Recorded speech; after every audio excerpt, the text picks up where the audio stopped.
right, guys, welcome back to the Imaxit YouTube channel. I'm your host, JD. If you're new, please do smash that like button, share, and definitely subscribe. If you're a member of the channel, massive respect to you lot, and how to become a member, please do click the join button. YouTube will help you along the way. So as I saw by the title, we're going to continue from where we left off yesterday, where in which we detailed things to the highest level, because it turns out that everything that we said was immensely accurate, confirmed by the persons themselves. All right, so we're going to continue off that to go to how good are the teams inside the group, tell you the phases of the groups that Jamaica could have challenges with, and the current situation of the Jamaica Reggae Boyz. So that's what we wanted to go through, and then we can have a detailed discussion right after that. All right, so thanks to all of you guys that came through and keep on making us relevant. We have tried our best to always research and give you as much information as possible once we string up, so that is always a good thing. So let me start by giving the persons the big up right here, then we get straight into the discussion. Sheridan in the building, massive respect. Lansday Blake, and the link will be pinned very soon because I'm using StreamYard now today.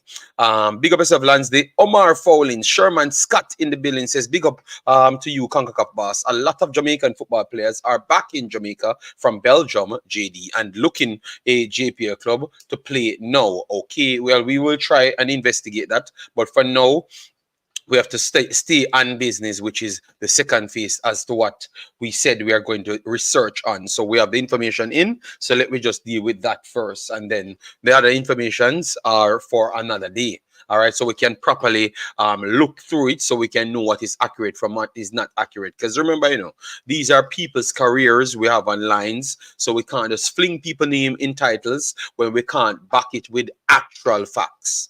You get me? So you're liable to suit. You get me? Yes. So if you're a person that doesn't research and don't have anything to put up, it can cost you in the end, and I am trying to avoid that. So I'm not going to rush into things that I don't properly assess, as to what I've always done over the years. I will stay on business that way. That is always the proper way to do it, so you can have conversations on something that actually happened. All right, yes. Football Global, big up yourself. And then we have Shavan. How you doing, man? Hope all is well. Mona goalkeeper Singh signed contract with club and play Schoolboy Football League. I don't know about those things. Long time we haven't chopped it up. No worries yourself. We are here today, so you will get your chance to chop it up, and we can have a good one. All right. Dark Beskar in the building, Chris Smith in the building, Triple E in the building. So as you come in, make sure to hit the like button, and if you're watching the video on the rewatch, please do leave your thoughts in the comment section, because sometimes it's good for you to comment and we can follow the conversation there, so we can pack the rest of it for tomorrow as well. A few persons left their comments, so I need to follow that as well. So let me get into it now. So the championship, which is the second phase, sets up. You have to go through the first phase, and only the winners of each groups go through with the next six seeded teams. So I am tired of Concacaf and on structuring things to their liking, because I don't like the fact that you have so much natural seeded teams. Let me know if you are agreeing with that or not. So 6 seeded teams, I'm going to give that to you. All right. So the competition starts from February 23rd to March 2nd, 2024. All right. Jamaica's group is Group F, which has Jamaica, Bermuda, Grenada, and Martinique. All right, and in St. Kitts, and most of the games will be played in St. Kitts and Nevis right there. All right, remember it splits across several places, because Trinidad and Tobago will be hosting games, St. Kitts will be hosting games as well. So Jamaica games will be in St. Kitts and Nevis. All right, what I've researched that Martinique has good programs. We saw that they're bearing fruit in the men's football. They are definitely improving, play good style of football, and they're bringing through a lot of qualities, and also trying to bring through via their route of recruitment players as well. All right, Bermuda is known for bringing in players. They are very much tight with UK-based players as well, and they are not afraid to bring them in. And I think that's improving their girls and boys programs as well. But the the program itself is good in Bermuda, so they are plugging and playing where they can't see them developing the players them fast enough. Grenada, I think Grenada is just based on their raw talent from inside their country. All right, maybe a few persons coming on board, but I expect Bermuda to have most of the players them coming from outside the country, but they have a good program. So we are going to come up against a lot of players from a lot of different styles. All right, yes. But with that said, now, are we equipped for the job? Obviously, our pool that we do say we have is always big and frightening, because our pools, because we have the luxury of United States, which is one of the highest development departments in the Concacaf region, and England is one of the highest development departments in Europe. So we have two places to pick from, which is always the highest. So with that said, it always put our level to, like, if we are going to get those players. So our fantasy teams are always goddamn close to elite. You understand me? And I think it would be the same if we had our fantasy team.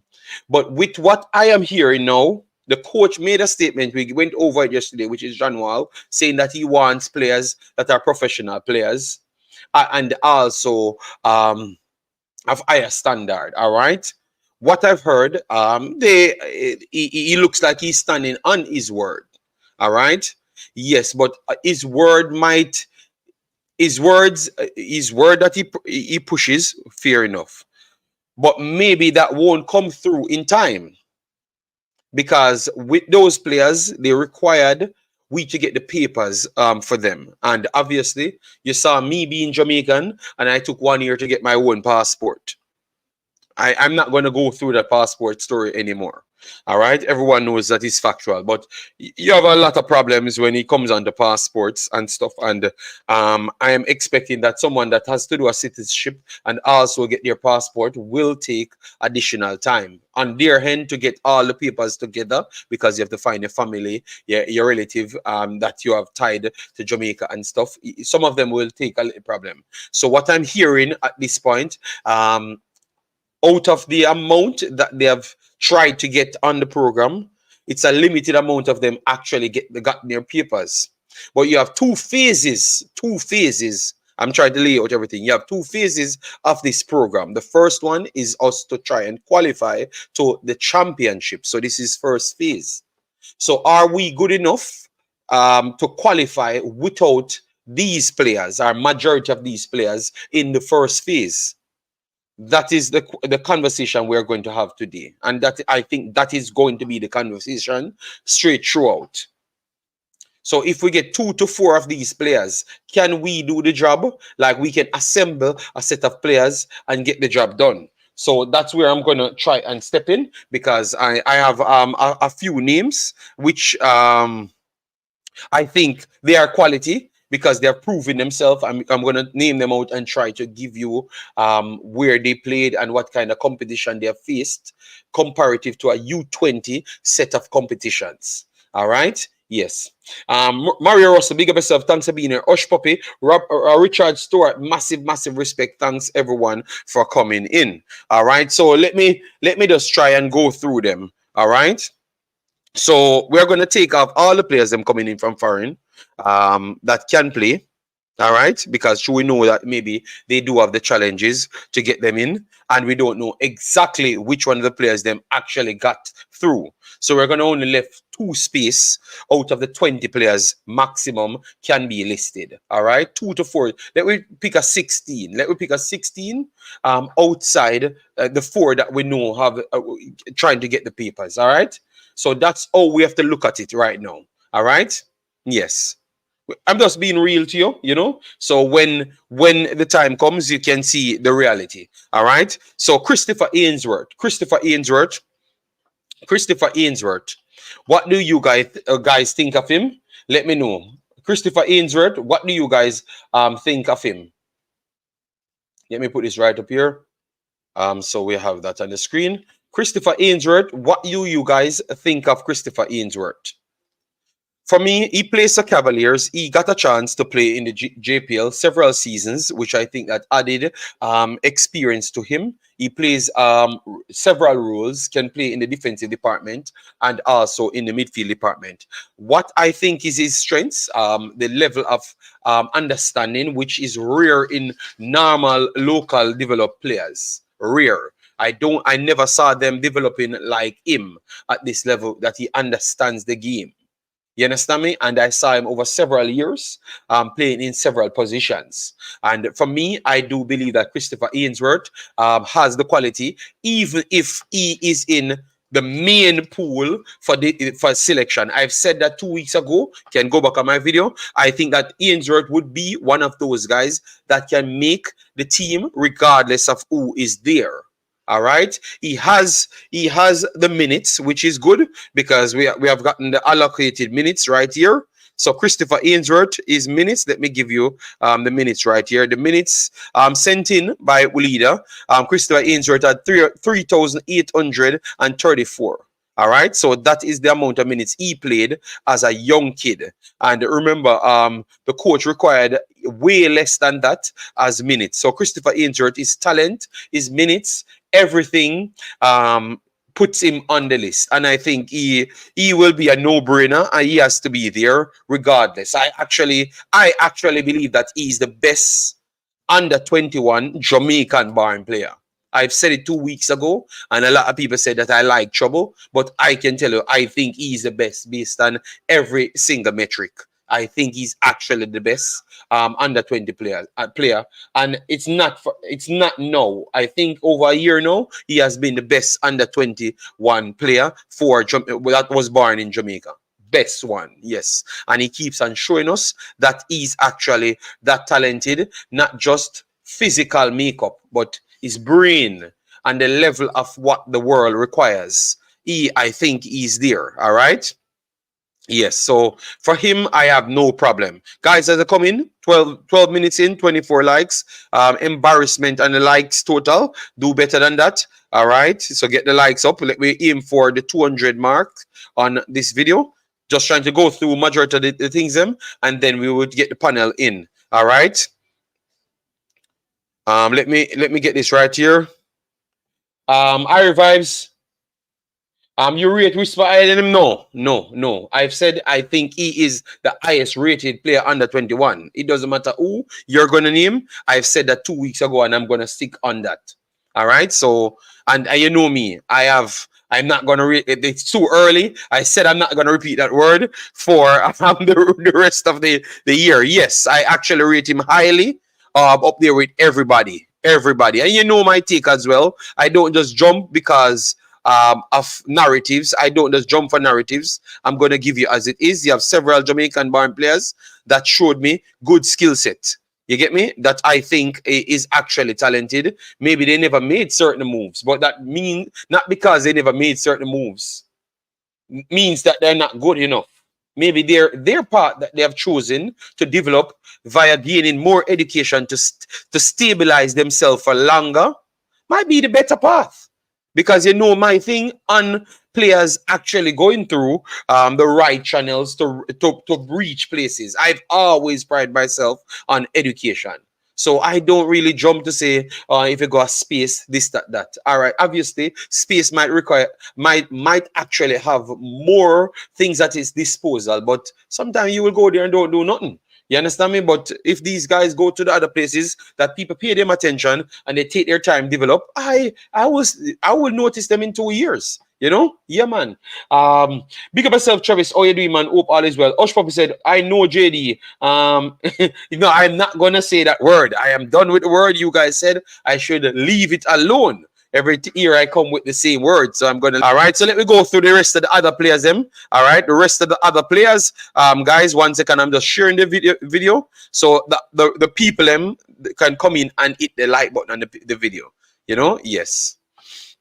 And let me go through them. So Christopher Ainsworth, 100% make my team and challenge for my team, even if it's the full team with everyone possible eligible for Jamaica. I still think Ainsworth have a true chance as any Jamaican born.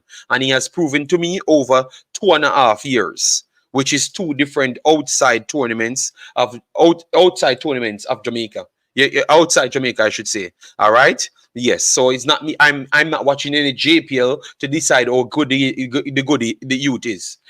Foolish is your talk, JD. For over a decade now, Whisper is the best under 21. Tevin, you can say what you want. I can say what I want because I am the one trying to go down the path of studying players. So I give my take. I am not going to argue with you. I have never even called a person's name.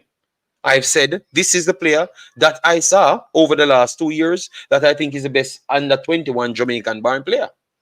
Look how much Zimini's gone to Belgium.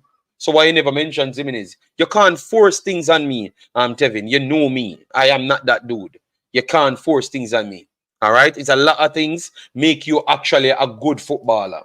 All right? And this kid showcased something that 95% of Jamaican footballers don't have. All right, 95. So don't let me go down that part. Let me just continue my show and stay on the 2024 positive vibes. Sir Tevin Campbell. All right, yeah, man.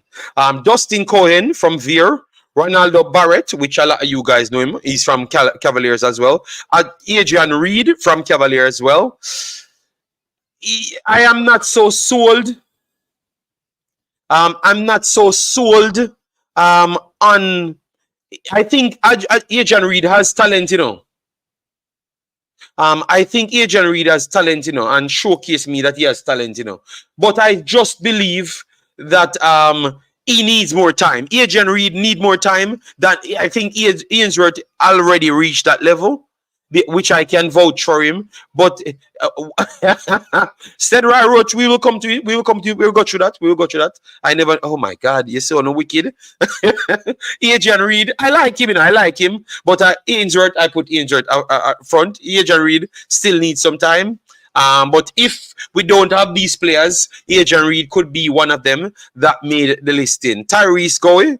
Dumble Holding, I need to research that one. Leo Campbell, Moby, I need to research him.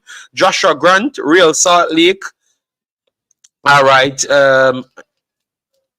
I will wait before I make my judgment on that. Romy Blake makes it for me. I think Romy Blake is in the top 3 best natural barn footballer for Jamaica. You get me? Best natural barn footballer for Jamaica. Romy Blake. This youth is. You know, this is what I'm telling you about when I said the talented players them. It's not necessarily because you go somewhere that means you're the best. Because you guys have always told me that, you know. So it's not because you're born in England that means you're the best, you know. So now we are debating players, what we saw, and then you guys try to bully me down to say who is the best. Romy and Blake have every talent that can actually be dubbed as one of the best. This is what Jamaican born players should be like. All right. Yes, Romy and Blake. So Romy and Blake makes up my team. Kobe Thomas, as we know about him, attacking midfielder. Sometimes can slide as a central forward or a left winger. Touches, short passing ability, vision ability. Think he still needs more strength. His frame needs to build up. He's not the biggest dude, but his frame needs to bulky a little bit more to keep himself out of problems. Yes, I've seen him the other day. So let's see what he has to offer. But the last time he came in, he showed flashes of brilliance, and I think he will offer. He will be one of the best players them naturally in the team. You know, yes. So that would be good. And these guys should be available coming from this region. He played already, so he's still available again. Again, Malachi Malina, North Texas. I've gotten some information over the last 2 months on him. Thought that he signed a contract and he was progressing well. Some of these people contacted me, and yes, so I guess he's going to only come with more quality. Yes. Lumsden, North Carolina, and Aaron Urge. I am not sure about Aaron Urge because the last time we thought we had problems with this player. So I will have to check on this one. All right. Yes, and then you have the same guys them that you're talking about could make the list because we don't have anybody else. All right. So every one of these guys would have to come together to make the list. So with that said, would you be worried for the Bermuda, the Martinique, or the Grenada? Let me know. MPW4, massive respect. Thanks for being here. Determine. Richie Robinson. All right. Massive respect. I'm going to drop the link so people can come in and say their piece. I still have a few things to go over, but we can do it with people on the stream. All right. So I will drop the link and people free to come on. Let me try and pin it. Yes. So 90 people here. Hit the like button, share, and subscribe. Yes. Chris Smith, not sure. Look like JD attack from a list as we speak. No, we don't have the call in today. We have the discard, but you can call in. You can call in. Let me plug in the call in and let me plug in. Let me take the call in first. All right, so let me take the call in first. Because Robinson look like he wants to call in. So let me take the call in.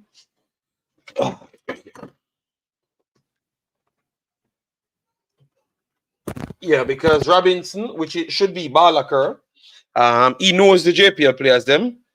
So let me hear what he has to say about these JPL players because maybe I'm praising them too high for his liking. So let's see. All right. So call in Balaker. Let me hear what you have to say. Yeah, but for me, I have Ainsworth up there very highly. You know, and remember, you know me, I'm a person that speaks on what I saw, and I've given you 2 years of work. All right. So it's not like I just made up a story today, and I've said it over and over that I like that player. Go ahead, Balaker. How you doing, man? Yeah, man, I'm good, man.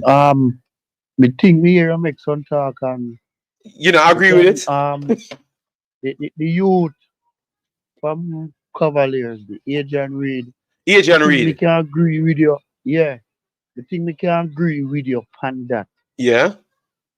Me I think think you beat me. Me think you beat me for him, you know, because a lot of people say, "Boy, no, JD, you rate him too hard because you hype up no. Ainsworth." But me think say Ainsworth ahead of him still. I need a little more All time. right, watch the Manning Cup and she a Premier League player. We played day in day out. He was never in the top 10 of the Manning Cup this year, so he kind of he need more. But Christopher Ainsworth is a way better class. You understand? In the JPL at this present moment, they have Christopher Ainsworth as the best under 20 player. Okay. What? Okay. Okay. So, Okay. All right. no, Wow. I must say me talk about him from last year when he was playing at the JPL or the year before because he impressed. But me get to find out that he was not a left back. So No, they him on the move left him back. up Him a now to midfielder. the left.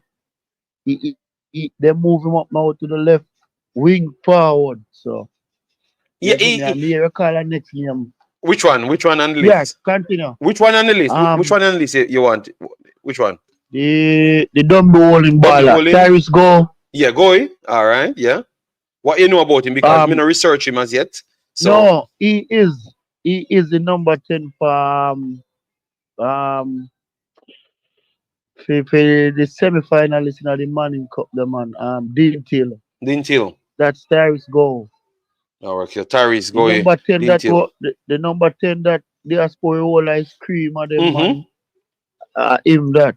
I Yeah, mean but Tyrese me go. want check him for double holding because remember the levels me look on him because I will check the Manning Cup, but I always I try to look at the higher level because we're rating him with Christopher Alright. Ainsworth.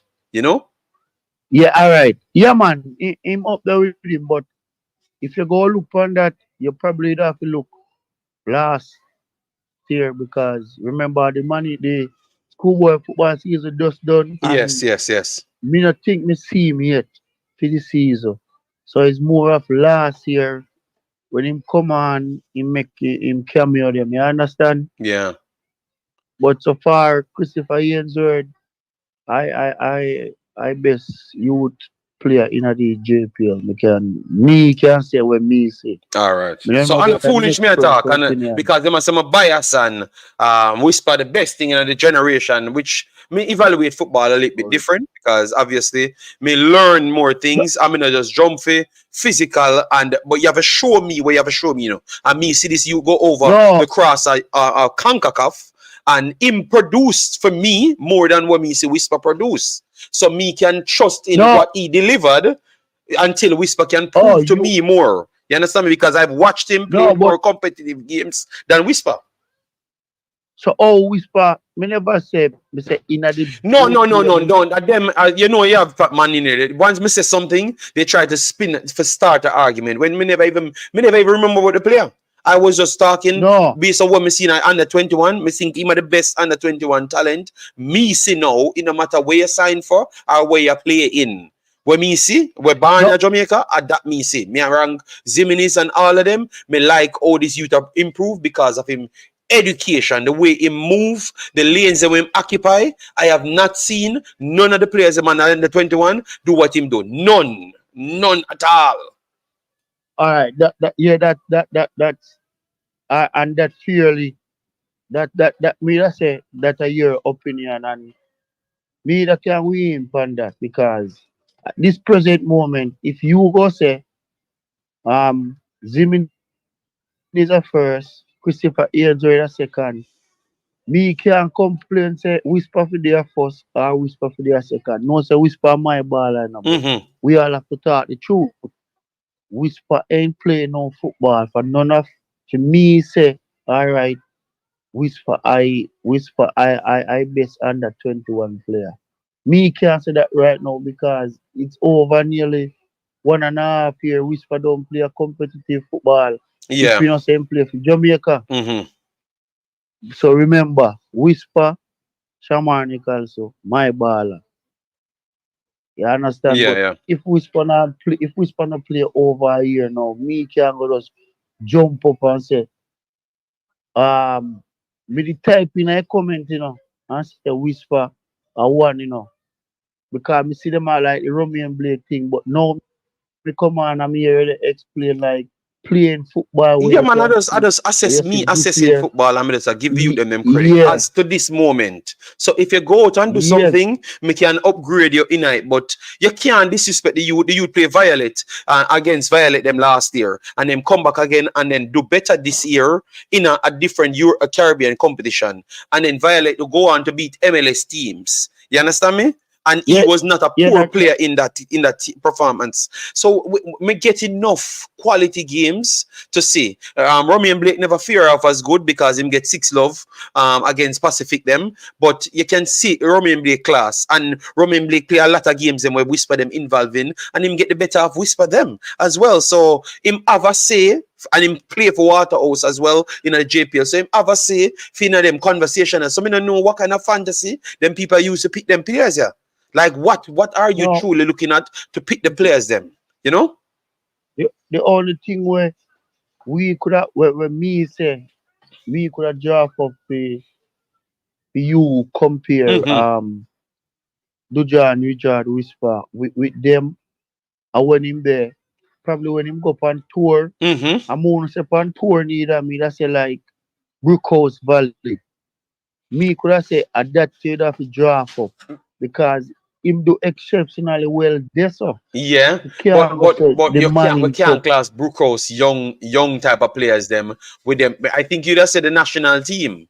When him get a run, like the friendlies them, you could have seen him and the friendlies them, it shows me that he's not as educated as my boy there and in football in movements and know what to do on football. But maybe he could be No, better I, when him get more game time. You know, so No, that's where all I right. use to judge. You know, say him not as good as them man with the movements and the position them like for know for play the positions them. So that's why I have Ian's word so highly because Mr. Sam learn over the years because he keeps on playing big man football. You understand? But JT, All right, JD, One what you second, say are Chevon. true. Let him finish and then we chop it up on the stream. Go ahead, Balakar. Finish up your All point. right, yeah, man. What you kind of say are true because for just getting a call up to the national team and playing 35 minutes and then international break and 5 months after 5 months passing still not playing no professional football. He look away.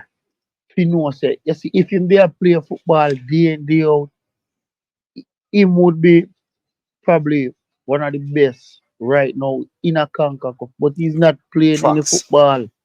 So me cannot say him are the best, but me know him can be the best So the when he start play potential, the day in day out. potential is there. So the potential is there to be one of the best. But based on what Yeah, he because produced at this point. So and me I say Balakar, me I say no. And the man him a beat me. yeah, because no, but as I'm saying now, I'm my ball line, but if he not play no ball, me can't say my best. Come, me go to lie to myself if me company program the man I say, yeah, me know say him can do all we want. But if you not play no ball, whenever you go and play one match, you can get a cut for you and people go bash you. Respect the honesty, man. Respect the honesty, bossy. You understand? Because Yeah. my baller, him go do good eventually. You understand? Yeah. Him go do good. Believe it or not. But we want to see him play some football. We don't want to hear say India, Jamaica, and India. We want to see him play to one club. Because we don't Balakar, you're want the saying next things that five I don't years. know, you know. Remember, say me never follow the story. A different story me I talk about the Balakar. You take me off of Yeah, my but track, you know. yes. But no, but more want to say one more thing. Me no want in next 3 years me go the car on the program and say, what if Whisper did do this? What if Whisper did do that? Well, Youth Balakar, need to we love make right now. Balakar, we are born Jamaican. We love fantasy. So me no 100% sure if that's not going to happen. Because we did when me that ball 2 years ago, I say we know if we have the next 2 years him not playing the ball. Everybody has some bad mind. But yeah, I said it's 2 years later. So Yeah, but I see, and the youth now play no ball. We can't continue like this. We can't make a next German you where we know back then. We can't say, right, German you are one of Jamaica biggest maestro. mhm. But in capture down in a Jamaica JPL and he never go forward. Yeah. We dey talk about Tyreek Maggie right now. See, we go like we don't want them make things happen. But more forward off and sure and make everybody else can get All them right. fight All right. for So a we link up. 10 minute now. All right, respect, yeah, Yeah. respect, yeah. All right, so that's Balakar, guys. Balakar give his take. Balakar agrees with the way how I formulated it. All right, so the man then we have the pillow. Just please comprehend. Very much important. Comprehend. All right. Yes. Go ahead. Chevon. Sorry about that. Yeah. Guys, if you're just coming, please do hit the like button, share, and subscribe. I've laid out a lot of points, so I don't know which one Chevon want to tackle. So go ahead, sir, Chevon. We saw the key right. We're gonna bring up the key right soon. Go ahead, Chevon. yeah. So morning everybody here in on the western side of the world, and afternoon JD.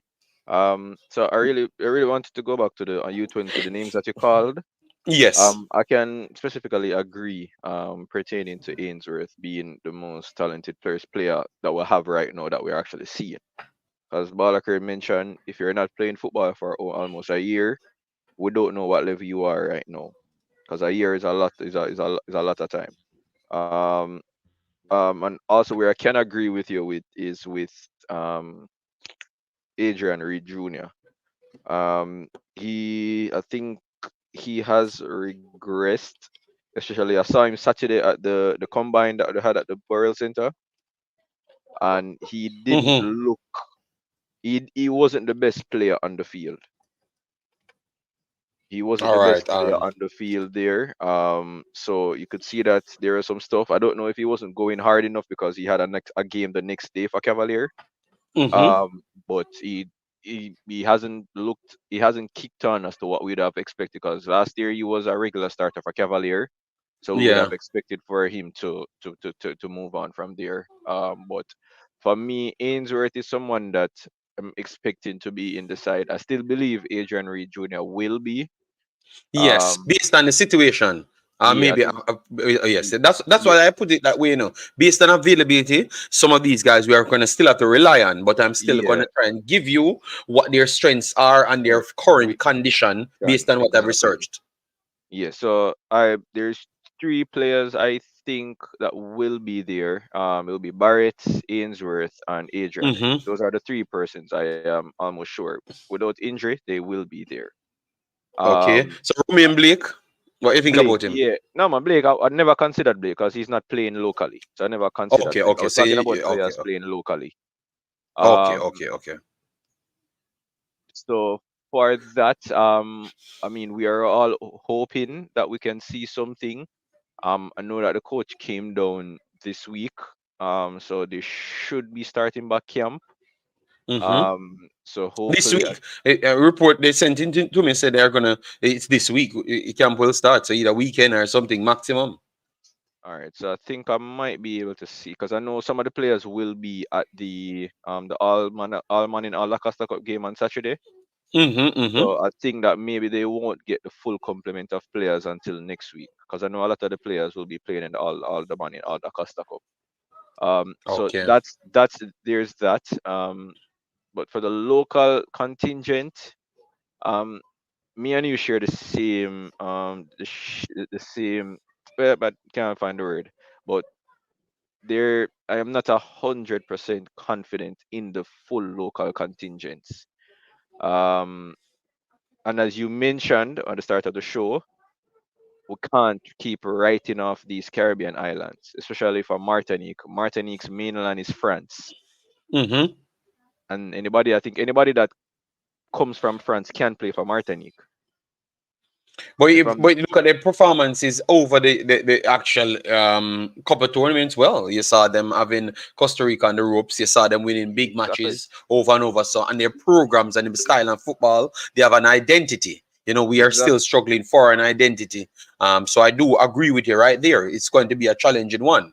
But yeah, that's why I pointed out the players them that played at high level, because yeah, even though we don't rate the JPL highly, they have still played in Caribbean tournaments and cup Concacaf tournaments, and we saw that they well. still it still There's kept well them quality up. You to know. be fair, I think it's only you can say one and a half players that actually played in the Caribbean competition this Mm-hmm. within the year, and that would be Ainsworth and Adrian Reed played in the final. Because all the other youth players who had the opportunity, they chose to play Manning Cup and Dacosta Cup, which still baffles me to some extent. Um, so, but I mean, they are playing professionally. They are playing week in, week out. They're training every day. So hopefully, but I'm not going to get up and just say because it's Caribbean teams to get up Mm-hmm. and just say because the last time we had a competition against Caribbean, well, the Olympic qualifiers when Mr. Duki had the side, it Mm-hmm. didn't turn out too good for us. I think we came last in that group, if I'm not wrong. So Yeah, we struggle, but let we chop it up now. Let me chop it up. We know Pastor is here, and Pastor want to get him, but let me just ask you a question. So you think that Mr. John Wall started late, even though he might have not gotten what he wanted in time? But remember, I've stated that some of these players don't have papers. So and we don't know if these players placed their papers in at the time, or if they knew about the process how to get their papers or anything. You can't file the JFF for that, no, you can't. You because it's can't your find it. personal documents. So if you don't do it, or don't seek assistance to do it, I can't come around and blame the JFF for that. You get No me? man. So how much you would put on John Wall to not have a team ready? All right. So what I would say based off what I heard, I know that there was some camps He had some camps over the Christmas period, but that wasn't enough. But he had made mention that a lot of the players locally who were eligible to play the U20, again, it goes back to this schoolboy football rhetoric that we have in Jamaica. A lot of the players weren't available for camps because they were all within their schools. So Mm-hmm, mm-hmm, the few that hadn't chosen to be in their schools were like the Ainsworth and some others. So the coach mm-hmm. didn't actually have a full complement of players until the Money Cup Okay. season ended. So in Jesus that instance, you Christ. can't really I can't get up and say it's John Wall's fault. I think that's the Okay, reason all why right. he had the press conference and why he lamented much on the schoolboy system. He doesn't understand the importance of that being more important as Okay, so than what you're saying is John Wall was trying to get local players them, and the local players them don't turn up because they believe that Manning Cup is more important, the or schools are at not least letting majority of go. them. The schools, because I Wow. know one player in particular in relation to the Caribbean Cup. I getting to understand that it was the coach of that particular school, along with the school, who told the player it's better you play Manning Cup than to represent your club in the club championship. So the player just stayed with his school instead of playing in the Caribbean Club Championship, which I think is very dunce, in my opinion, on a professional level. So I can understand where John Wall was coming from. As in the if you listen to the interview, you could hear his anger and his disappointment in all of that. Where it's at the youth level. Some persons may be okay with it, but I won't because I want to see the best for our players. So, but yeah, So so you're saying that someone advises a kid to play to schoolboy play. football. Ian, please make sure what you're saying is accurate, and up to par, because if the JFF saying something different and then you saying something different, that will lead we to you start to influence people to think away and maybe they produce documents and then we cause an unnecessary problem. So if you are going to come here and say everybody submitted documents opposing to what the JFF saying, make sure you have the evidence. Ian, me not going to just take your word for it. Because if the other man, because I'm trying to run away from problems, right, and find a solution to things. You get me? So if have the whole 20 players that will submit them documents, now tell people say everybody submit them documents, big boss. Because up to yesterday, people actually are the owner for the business. I say them don't submit them and No everybody man, submit them documents. I think what he said is only four received their passports. No, but submit their documents as well. We Oh, don't want to sell a narrative as see, that these guys have done everything. We have to be careful. Siobhan, I'm gonna want to go in a circle yeah, here. I You understand that. understand me? All right. We could just leave that there, so then. Yeah, So I so the question, yeah, yeah, so the me not question like that the you asked, fantasy, and then now we turn up with everybody be like them hopes, and then when we get the local team with a few man them, then we are gonna go back to beat the JFF when maybe them not maybe this statement was not accurate. So me can't bother with them unnecessary war there, but we set up the people them for war with people when we could have get the truth. You understand me? understood. Yeah, man. All Yeah, right. man. Go ahead, boss. But to the question that you said no is John Wall. I say I can't fully blame him um for that because he didn't have full control over it. So I think that was one of the reasons Yes. why he may have went overseas to try to get try to acquire players that he believes would be good enough. Because as we all agree that we don't think if someone only football within 6 months is manning up, I don't Yeah. think those players should be going up against professionals. Because U20 is not a amateur league anymore. U20 is actually a professional league. So I can't put blame on the JFF. I can't put blame on John And Wall. John Wall. So Okay. it's just a situation where our our footballing culture in Jamaica may be the hindrance in whatever is going on now. Because we all agree the players should be in camp. I think everybody would agree that we should be in camp even right now. The players should be at the burial center. It's overcast right now in Jamaica. So I think everybody would agree that the players should be in camp right now, playing, training. But we're not sure for some reason they may not be there because even the all Mannings and all Dacosta Cup teams, those Mm-hmm. players they are actually training for that game on Saturday, which isn't a competitive game. It's just a one-off game to this whatever. There's no real importance in it. So if Mr. Wall can't have those players in his camp now because of that game, it shows where the importance, where they lie their importance on ISA's competition. So that would be the problem there. Well, if that all what you said is exactly how it goes, we put ourselves in a tough spot then, because if we're going to always be begging for these local guys to get chances, and now a window opens for them to get the chance, and you're going to tell me that they are prioritized Manning Cup football for over the actual U20s, that just sounds very bad, because that's not what I've heard.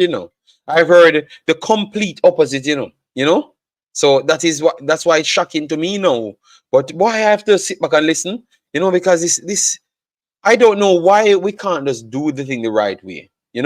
But tell you what, I'm going to take it as what you said, because once I do see these guys playing in these competition, I can't listen to what was said from the main head sources. Then, you understand me? Because if them turn up a playing in the Manning Cup when they should be in the camps, because we're going to know when the camp starts, so and they're not in it, it just seems like it better just leave the coach to do what he wants. And if it takes $1 billion a year for these guys to come, we just wait on them and stop being sympathetic to these guys then. It's sad, but that's the reality, because you can't help a man that doesn't want to help himself. Himself, What you true. say about that, Siobhan? That's You true. can't help a man that can't want to help himself, because we are trying to find ways to improve them via the good training of John Wall. And you're going to tell me that you're going to go play Manning Cup games? That don't seems like Again, people it's the sensible culture. advise these guys.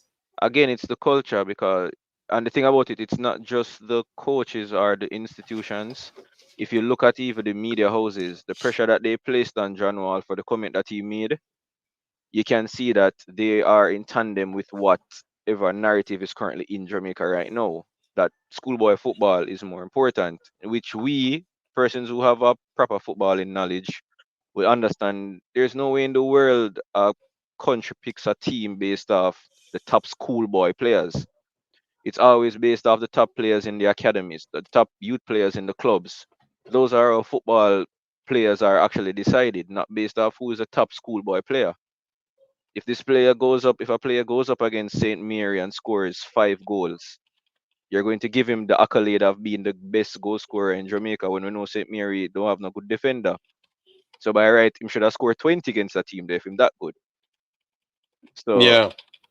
so it's Let I, me just answer this. The Travis. Travis, I know what Ian does, but you should have just listened to what I've said, and you knew where I was coming from. You understand me? So I know what Ian does, but what I'm saying is still valid. Because I'm just trying to avoid that little hiccup side. But whatever the truth is, we will get to the truth. That's one thing I know. If it's people don't want to play and play, we will know. You understand me? Yes, whatever the truth is, we will know. But with time, it will take a little time, and that's all. Ian, you can take Ian information as you want. Um, I have no problem. But whatever the truth is, we will find out very soon. So we have Lansley Blake, Marlon, and Jason Guna here. You get me? I have never tried to throw away what Ian saying. I'm just saying I don't want to put too much information, because I'm saying something in the video and he's saying the opposite. I want to just wait. I just want to say what I'm saying and then done of the conversation. And then when the time comes, we will see what's up. And if they don't make it, then we hear what Ian has to say. Ian produced the documents, and then we know who is lying. You understand me? Yes, that's all. That's all I'm saying. Because I every single year we are in the same mix. Ian comes say something, then the JFF come to say the opposite. Then Ian and them fight, and then Ian turn up and apologize to them. All right. Yes. So I'm not in it today. I am not in it today. So yeah, let me bring in Marlon and Jason, and bring in Pastor. Cause Pastor there a long time, and we have to wait. Yeah, Marlon, go ahead. Go ahead. I want big up morning everybody. What's the best yourself, Jason? Chevron. bless up. Yeah, man, hard. Oh, Marlon. I just one person take this serious, and my aim is a speech that we should get past the Caribbean teams and move on to the second round. They're gonna get a surprise, right? They're gonna get a surprise.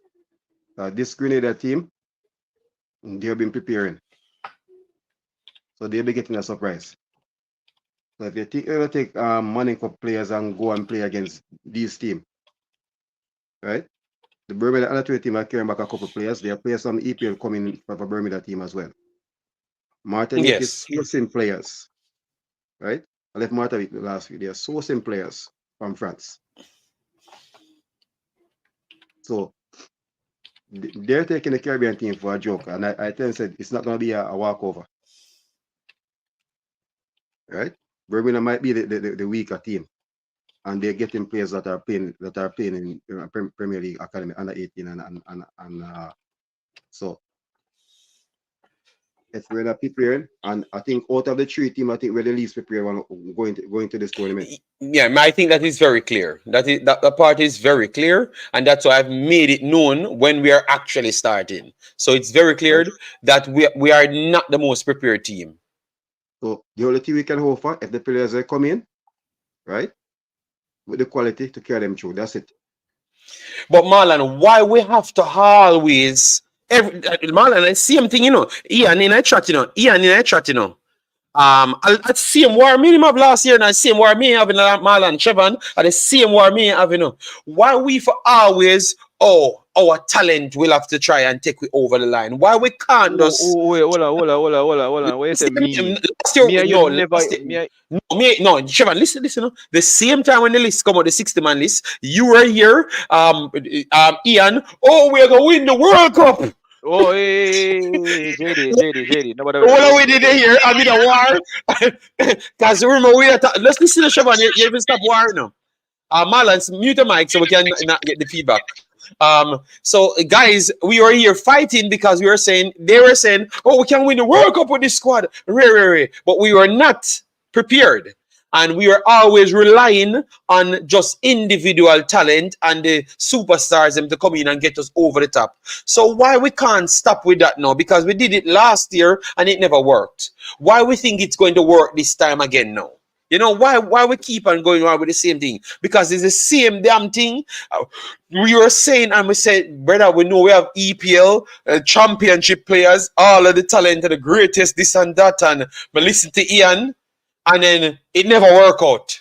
So why we can't just try to actually get the players in from early and do the right thing? That's all I'm saying. Chevan, you know how to defend yourself. You are here. The video is on YouTube. Don't deny it.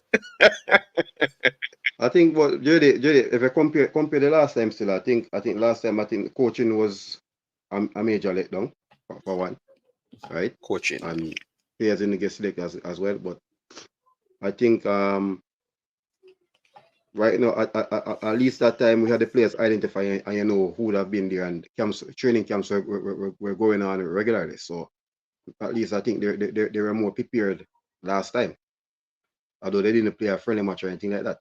But at least this they have the 3 days training camp and stuff, so you can at least know that there was a core set of players are there until the UK players come in and play from US.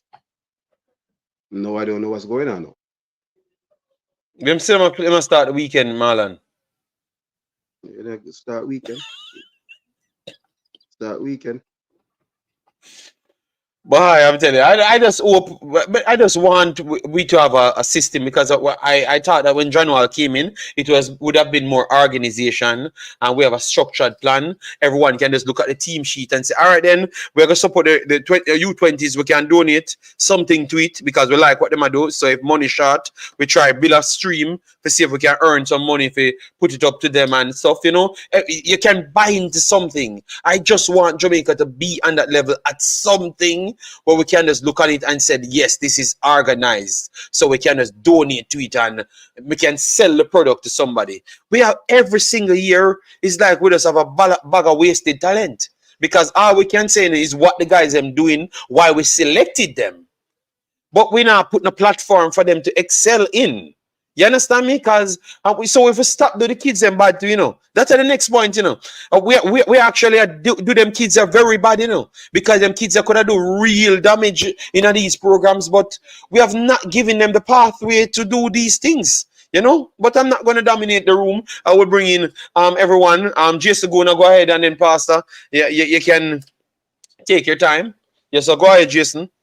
Yeah, It's so a big up sad everyone man. on the panel. Big up everybody in the chat. Yeah, so we're discussing the players and the pool of the U20 and everything. And one thing that keeps coming up is the preparation aspect of things, right? Other teams have been able to train with their teams and get some more repetition playing some games, and Jamaica hasn't been able to do so. One of the reasons why I think this always happens to us is most of the coaches that we select, they tend to have multiple hats, right? And I remember in the press conference, John Wall was saying, he was giving his timeline of to when he was looking at players and everything. But all throughout the process, he has also been a big part of Hallgrimsson's team. And they have been having many matches to play, the Gold Cup and everything. So my suggestion moving forward would be, because the U20, we're trying to go to a more, utilizing the diaspora more. I think it's literally a full-time job at this point, because, if the players that he wants to get in are brought to the JFF at a certain time, without him doing the research of knowing if they have paperwork and everything, it's always going to be a race against time. Especially, it seems like the names have just been brought to the JFF within the last month or so, or maybe 2 months. And even if all of those players were on the path to get their citizenship and passport at the time when John Wall provided a list, I still think it would be a race against time to get them for the February games anyway. So my question would be, is it that what Marlon is saying is true, that we're just overlooking this first tournament and thinking we can put a team together and get through this first part, and then we'll try to get all the players for the next one? But, it sounds as if that's not the smartest route to take, especially knowing that the teams in the group are, have been preparing and have been together. I saw a video the other day with Anthony Modeste and Grenada, and those guys have been training and playing and getting repetition every day. So, regardless of our talent level, if we don't have any kind of team chemistry with the players, I don't know how well it's going to go. And we've seen this play out before, and we always make the excuse of not having the preparation. So, I don't understand why we always seem to be behind the 8 ball where this is concerned. And I think one of the main reasons is the people that we put in charge of these teams also have other jobs to do. When it was Marcel Gale, he's coaching Waterhouse. When it was Meran Garden, he's coaching Garvey Maceo and other teams. When it's John Wall, he's coaching with Hallgrimsson and helping Hallgrimsson to find players around the world. Because I was told that he's the one that does a lot of the tracking worldwide with the players. So that means he's doing the national team and the U20 simultaneously. But at some point, you have to focus on one thing. And I think that point came too late, as far as I'm concerned, because all these conversations about passports could have been, getting started from way back when he first got in, which would have been last year, January. So, I just feel like the multiple roles that we give these people in the JFF, it really is a hindrance to us being prepared. And I think that's something that we may be missing in the conversation. Why, we know we're not prepared, but why is it happening? And I think one of the main reasons is what I just brought up, the multiple hats and not being able to just focus on one thing so that we can get a lot accomplished, with more time to spare.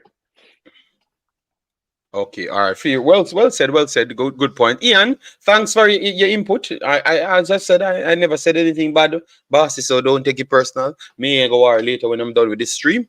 Yeah. Yeah, man. So let me bring in Pastor. People, we have 150 here, and we have not even cracked to 50 likes on the video. Stop playing with my name. We are 1 hour in this video, so we said 200 is the target. You hit the like button and do that. All right. Yes. We are just tracking everything. For me, I think even if we use the players them that we just discussed, right? The youth them that played in the Caribbean and the youth them playing in the JPL. Mixed with a few of the guys them that we know already coming in.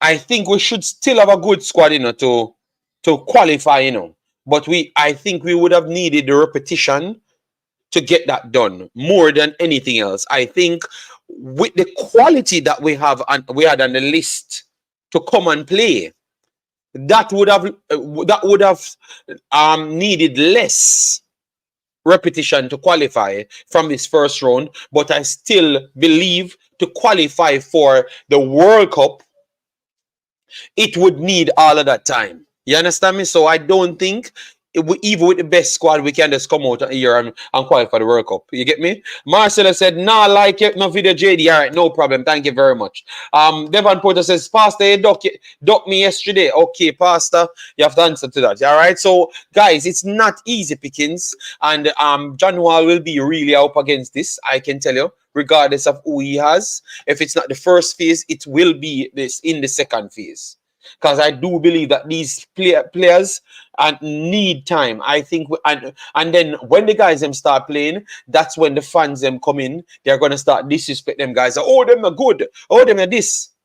Okay, you notice, you realize that the guys them when they're playing for their clubs, they have off season, them have book work, them have things that they followed, organization. That's why these clubs reach places. So when you take them out now, you unorganized as hell because you don't believe in nothing. You just turn up and just do something because of Billa vibes. We work with just Billa vibes everywhere. We just Billa vibes, and that's it. Oh, you expect the man to perform when nothing never structured for them. So I think regardless of which team goes out there, we should not be beating them. You understand me? Because we have to remember these things, that them guys are never set up nothing for the guys them go out there and flourish. They have to come and do things on top of what the problem is. You know, so I do believe that we keep on beating some of these players, because I remember the U17s the other day, we beat them. And remember, Manatel was saying never knows the other man come play. And 2 weeks before the competition, and the coach tell us him never knows the other guys are gonna play, because him guys them when him want to play already. So him have to scrap him system for facilitate these guys in. So them not gonna come and play nothing, because not 2 weeks them come and know the guys them, and then them in a competition. So some of them only get half of a game to go and play with guys that they don't know. You understand me? So I think we need to start put everything in context and realize that we, the coaching staff, the federation, we're failing the players them, man. We're failing the players them, and we're failing ourselves, because we should be taking advantage of this influx of talent that we truly have, you know. But as what Mr. Speed said, enough of them never even want them in the first place. So, so when we talking about them being talent, they might not even be considered as talents in the first place, which is the sad thing. So it's a lot of things we have to chop up. Pastor, we're bringing Pastor at this point. All right.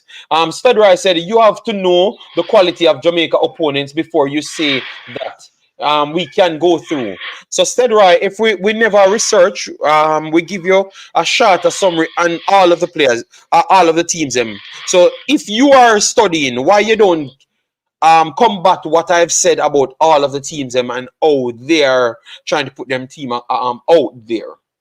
You know, so let me know what you know, and then we can have a dialogue on that. But you can't just say, I have to know the other teams. And when I start up my program, I list the other teams, them qualities. So I mean, I don't know. I don't know how to worry there right there, steady right. But go ahead. I will wait. Come in, Lansley Blake. Yeah, man, it's a Billa Vibe society, man.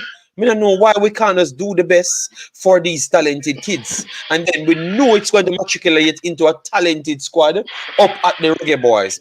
I'm sure that. And then it's going to matriculate into helping Jamaica football program, because we are going to be winning things. Okay, good morning to the panelists. Good morning to those in the chat. Good morning to those listening. I have a major concern because I heard John Wall in his interview saying that as it relates to this under 20 program, the months he mentioned when he started his thing was February, March. And over what he has done in February, March, he got to the stage where he concluded that he needed to get resources that is not present on the island. If there is any truth or consistency with that, then we need to find out who is telling the lie. Because one thing is sure, Jamaica is not prepared again for another competition. That is what's sure. The second thing is we need to realize that Jamaica is trying to achieve or to get what Jamaica wants. And when I say Jamaica, I mean the xenophobes that we have parading as football administrators, coaches, and pundits. I'm not saying it any other way. I'm carefully stating it that way because I also heard what Chevron mentioned, JD, for being an excuse for people not being in camp. I don't have any evidentiary support to back that up as the truth, but the fact that I heard it from a different avenue than he did lends itself to the question of it being very possible the reason for the absence of those players. The schoolboy system in Jamaica, in all sporting discipline, is run by old boy association more than it is run by the government subsidy that the schools get. And so the same old boys who do not want the players from the diaspora are the ones running the schoolboy sport program.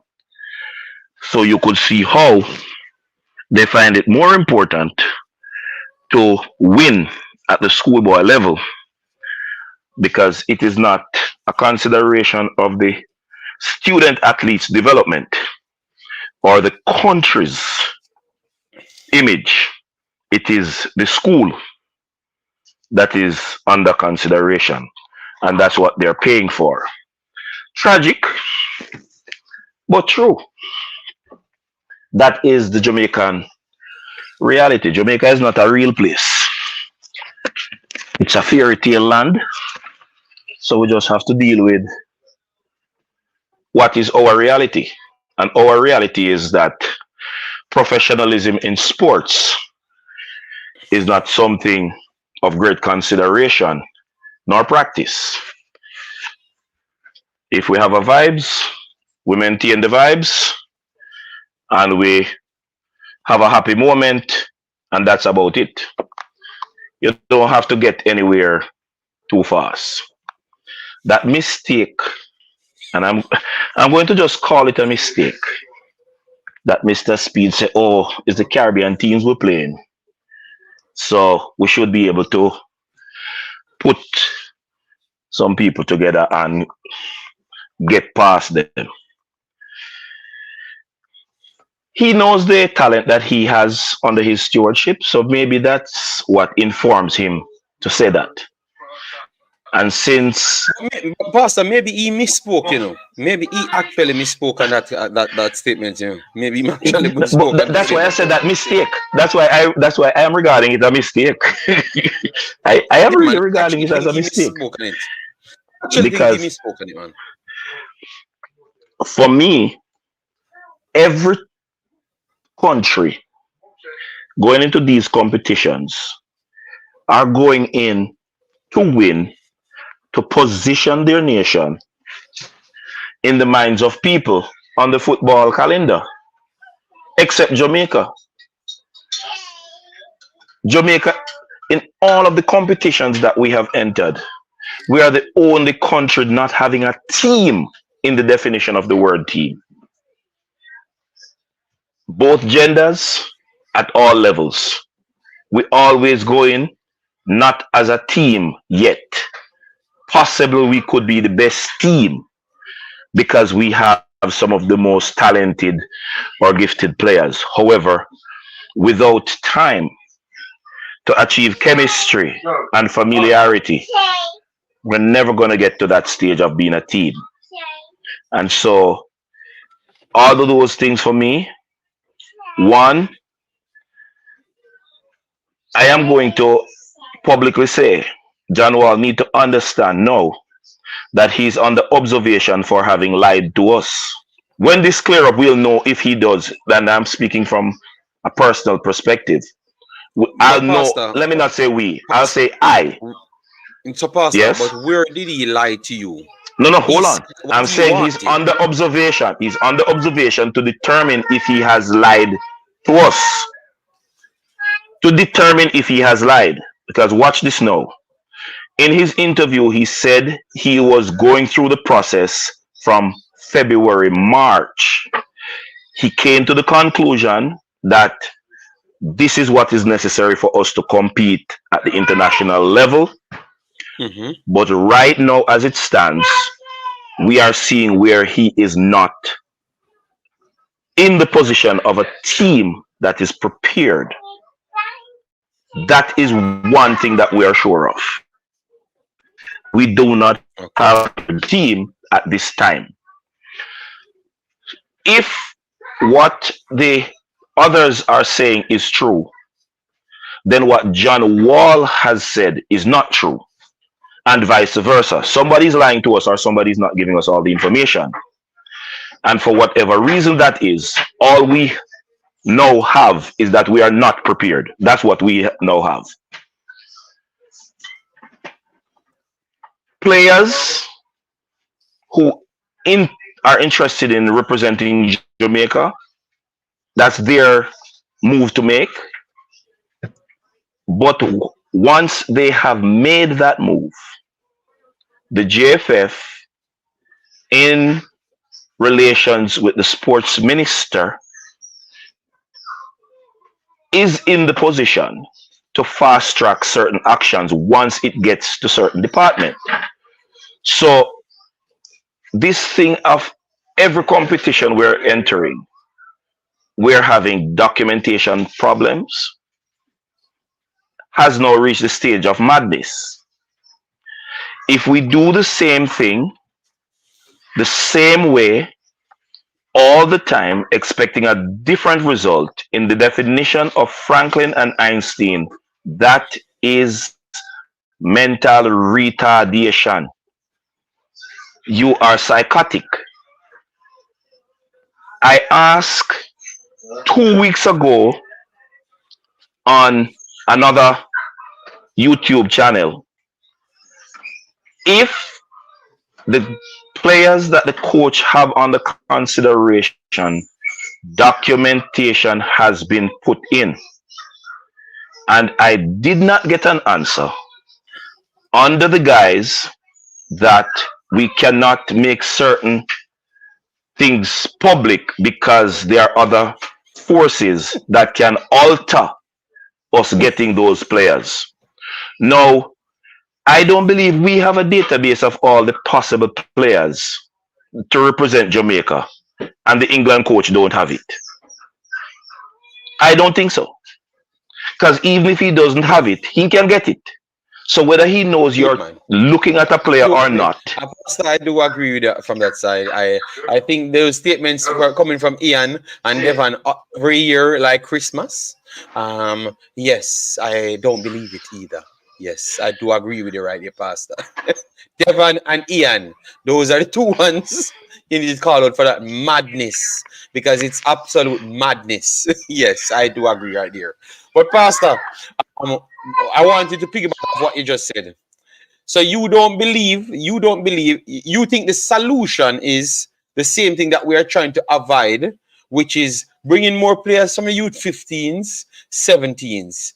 We don't realize that if those guys, more than likely, most of them will matriculate into better players, because most of these guys we are trying to bring in at 20 now, we could track them back from 15 years old when they're valued, when they were at the age of to play for 15 years old. They were in camps and progressing. All right, they're in camps and progressing. Guys, we ain't taking any call now because we plugged out everything, and it's gonna be a stress to plug it back in and the confusion. So you have to call back on the next stream. All right, sorry about that. So you don't think the actual solution is to try get these guys in from the 15 years old, because we realize that is the track record. Once they can play for Jamaica and they're coming through these academies, they at least turn out to reach the 20 mark in the academies. So you at least know that they're going to reach there.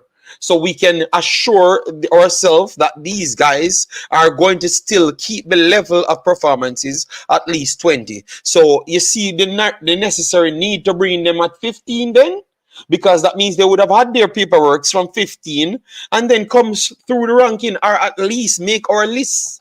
So when we tried to take them off the list for 15 and said, oh, 15 is too young, you see where the problem starts? I don't know if anyone on the panel looking from where I'm seeing it, you know? JD, I totally disagree with everybody that have an issue with the players turning up to represent the country at any age group. If you're having a development program for Jamaica, it must be for Jamaicans. And a Jamaican born in Alaska is a Jamaican equal to a Jamaica born in a Coronation Market. So, at age 15, if a player under the guidance of his or her parents decide to represent Jamaica, go about getting the necessary documentation sorted out and turn up, as long as that player has reached the requisite skill level, that player should be selected. Where you are born, where you live, have nothing to do with a grassroots program for the development of Jamaican football or football in Jamaica. Because if you select the best cohorts born on the land and 25 players from the diaspora come down to play with them, for those 25 players to make the team, they will have to up their game. What is better? To have them play at their same level or to have them improve to another level? What suggests what equals development? Ian said here, we need a quota for youth 15 and youth 17, in my opinion. So Ian, then you are part of the problems then, because then you are going to be running up and down to get youth 17 players to play for Jamaica. Then they don't play, they don't turn up on time, and then we turn around and beat the JFF. So to be honest, then we now solve things. And what having a quota at youth 15 will actually do for Jamaican players? If you can explain that to me now, because that is the difference, you know. Jason, you can explain, Marlon, you can explain that to me. And where else have a quota? Because all they're talking, you know, you don't have nowhere else have a quota, because they're going to point at England. You know why England don't have a quota? Because they have the next necessary football education and the actual people them to choose from. So they have Messi over Argentina. We qualify for England. So them a need for sure that. So every country you got to point on, you're gonna lie. Nowhere else not have no quota for nothing. We just like fantasy, so we make up stories for cause problems. No quota, no need for nowhere. It's either you can learn or you can't learn. You know, just push people to position because you can't learn or you're slow at learning. You go on slow learning class if you're slow at learning. And the other people them will qualify just like what you have. Just do the damn job. It is very simple. We are turning our people into weak people by doing some manufactured madness. I don't agree with none of these things. When you do an exam at school, them tell you, say, okay, you know what? Through the next person, them brighter, we are going to make sure we categorize the classes, them. How you would have feel? How you would have feel? Okay, you know what? True, you're slow. You know, a 65 pass the exam, 65 a A. Even though you know you can achieve the 65, you're going to feel bad because why they're classing me? Why are they classing me?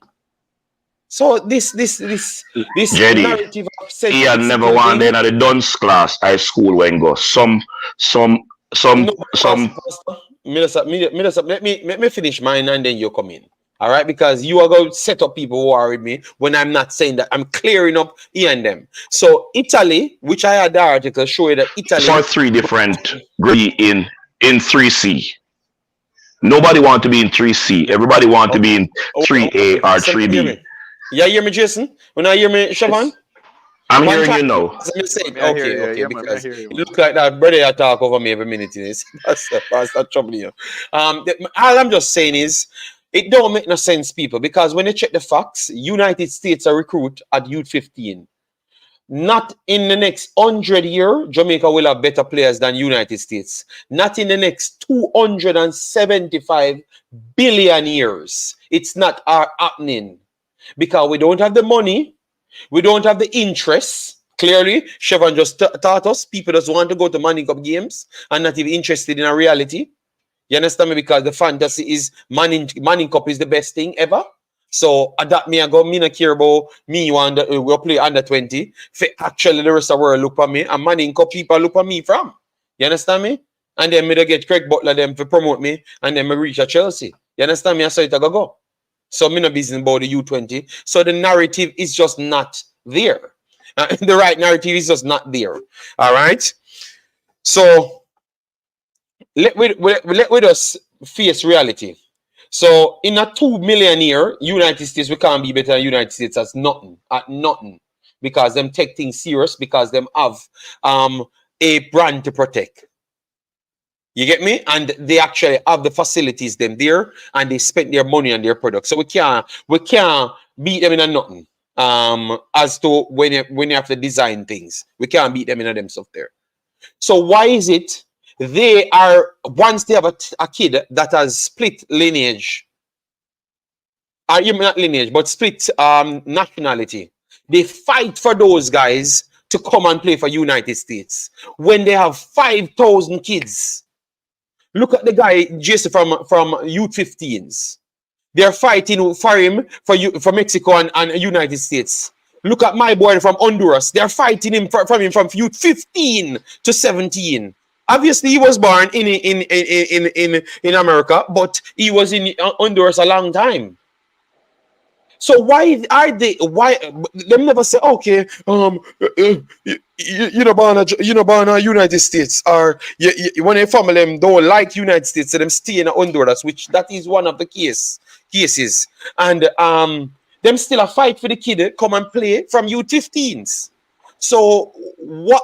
That's what I'm asking you, Ian. Please educate me as to why we need a quota system, because me not understand if you're not good at something, what you think a quota system will do for you to be better at it. I want that education because I kind No, of know but all of the steps then, but I want you to give me something else for me to look at. JD, the answer is clear, I believe that some of the, as Speed put it, stakeholders, honestly Mm-hmm. in their minds, believe that with the right push and the right atmosphere, Okay. our kids can be as good as any other kids Okay. without the development. And look, to me, that's kind of crazy to think that way because you can see the metrics and the measurables that make players Mm-hmm. develop to a certain Mm-hmm. level, and we don't have the systems in place in Jamaica to breed that development. It's obvious. So I don't understand why we want to like force players to a level of development that we can't attain because we don't have the systems in place. Yes, as John Wall said, and I will continue to say, there will be anomalies, but those things are going to be rare. That's not going to be the norm. So if you have a system, if you don't have the systems in place, you can't expect for these kids to be operating at the same level of a kid that is somewhere where the systems are in place. So it's the setup and the systems and the development that we have in Jamaica doesn't allow us to compete at the same level. But I don't think that all the stakeholders are really looking at it that way. They are just seeing, all right, I saw this kid beat 5 man in a match round the corner and he has talent. But how does that talent translate onto a football pitch with 10 other players playing against another team that have a system of play set up to beat your little talent that you have? That can only take you so far. And I just feel like the more people, the stakeholders in Jamaica broaden their horizons and educate themselves on what's going on. Look at Mr. Speed 2 years ago to now and the comments he was making.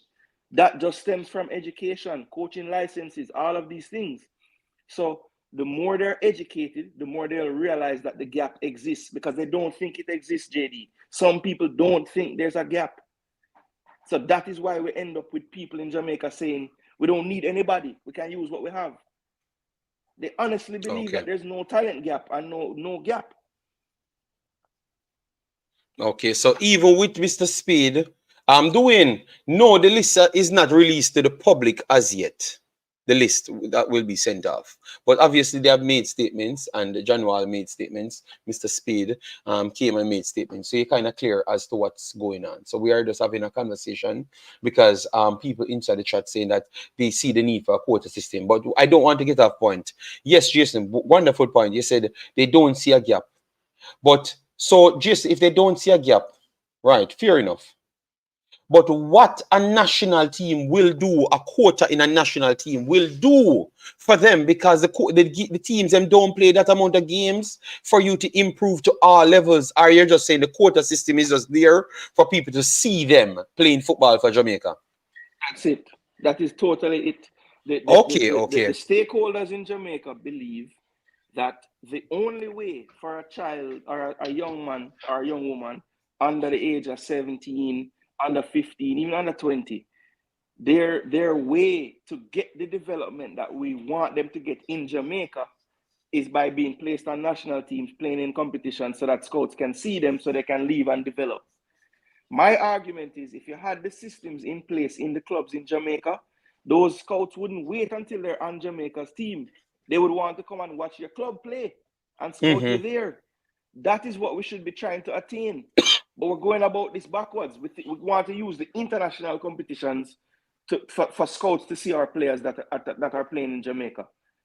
Let's improve the leagues in Jamaica, the clubs in Jamaica, to the point where scouts want to come and watch those games, so that we don't think that the only way they're going to be seen internationally is playing for Jamaica.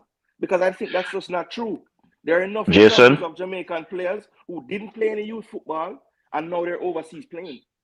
So I don't know why they don't factor in on those people and stop trying to, because the argument will be, if we don't do what we do, Christopher Pearson doesn't go to the USL, Duncan McKenzie doesn't go to Slovenia, Zimenez doesn't go to Belgium, right? And my counter argument would be, Ronaldo Cephas, how did he get to Turkey? Did he play in any of these youth competitions? No. So there's more than one way to do things. And I feel like we just don't need to force them this way. There's other ways. Look inward, improve yourselves so that scouts want to come and see your teams play in Jamaica. Not wait until they make Jamaica's team to come and see them. And before Pastor go, 1 second. Guys, definitely smash the like button as you come in, share and subscribe. Massive respect, Sheridan, for super chat. I'm gonna come to you right after. But look at it. You don't think that, because remember, we have been doing this for a while now, We have been doing this for a while now, You don't think people catch up on it? Because I have a feeling that people catch up on what Jamaica doing, Because I've written some reports on one of our players that played for Jamaica and the way they bought the player. Two reports. Gonna send you guys to it and you read it. The way they bought the player was solely based on how Jamaica played him. Like he played in Jamaica and he was impressive and stuff. And when the reports on the player, he just like he doesn't have any knowledge of football. And not saying you're not big, fast, and strong, which that's one of the things that we actually think is the main attributes of actual football, which is not. Because majority of Spain players, them don't be big, fast, or strong. Them lack even two out of the three, majority of the time. But I'm one thing I'm sure of, they're better than everybody that we have. And they lack all two out of three of the things that we always hype up. You understand me? But I've written the report, and I've realized that it's going to come a point when people will not take Jamaican players on the national team at their word. And I go back 3 years, just around 7 of the articles them come out on these players. They pick them because of a national team, and they don't believe that they actually know football. It's very disrespectful.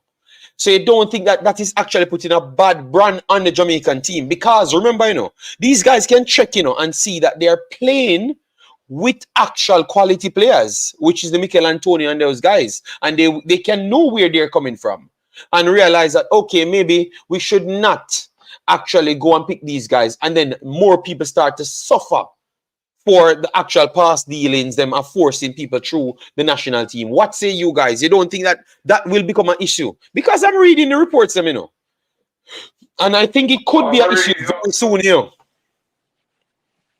Yeah, there have been several instances when players get contracts overseas through, playing with national teams, whether youth or senior. And, when we get the reports and we follow up on them, why they're not playing? Why they're on the bench? Why, and so you're right. At some point, these overseas scouts are going to say, look, a player playing for Jamaica doesn't necessarily mean that he has a certain standard. And if that gets out there that's going on, you're right. It's going to have a ripple effect that's going to prevent them from even wanting to take the players. Because the last 3 times that we've done it, they weren't, what was advertised. We get them and they don't understand certain things that we think is, something that they would learn early in their development. So you're completely right. I think it does more harm than good when you're forcing people into things. And again, it goes back to the talent ID. I just feel like not only do the coaches need education, the scouts need education, everybody just needs to raise their educational level, because I don't believe that they're looking at football in a 2024 lens. Some of the people that are identifying these talents have been doing it for 70 years in Jamaica, and it's the same people doing it. So when, I'm seeing coaches get younger around the world, and so are scouts. But Jamaica doesn't seem to have a succession plan to all the people that are doing it for so long in Jamaica. It's the same people. When I was growing up, I'm not going to say my age, but a long time ago, it's the same scouts now that are scouting players, the same exact scouts. And how can that be possible? There must be some new minds that are, coming to take over the reins, but I don't see them in Jamaica. And that's why, we keep doing the same things over and over. We have no succession plan. We're doing the same thing, and we're expecting different results. It doesn't make sense. It's insanity, as Pastor said. All right, so fair enough. But that is the next part that we need to look at things on people in the future. Are we burning that bridge of using the national team to get true talents out there because of a lot of rules? In England, if you have certain amount of caps, maybe 90% of the recent 10, 15 games for a national team, that can force you in leagues in which they don't deem you as 10 million. You understand me? So the national team can actually be reserved for actual super talents to exploit that ways. But if we keep on using these things to make it easier for some of these guys that have not reached the level, go through the door, it can break the pipeline. Because remember, obviously we are improving in statistics and stuff, so more clubs can have statistics on the actual J play, but it's not fully enforced as yet. So it will take a little time. So we need to be careful as to what we are trying to force that. Yes, Brian, I was talking about some of the big players them that went on. We had bad reports on them, and it's pretty much like people saying that they can't play football. I saw Chris Smith naming one of the players them. There, I won't name the players them because sometimes maybe it will come off too disrespectful, you know, and maybe people saying that we are bringing them down, even though it was written worldwide, you know. If we say it, it's like it have a bigger effect because we brought it back to the people in eyes, which is sad. So we can't even talk the truth anymore. JD, two things quickly. On this point, it is not if it can affect the future players getting considered by overseas entities. It is for how long? Because from those reports, it has already started. It is affecting the future players getting consideration. Whenever trust breakdown in any business relation, it is crippling. It is going to take years to reinstate that which took one foolish decision to break. On the previous point about the quota system,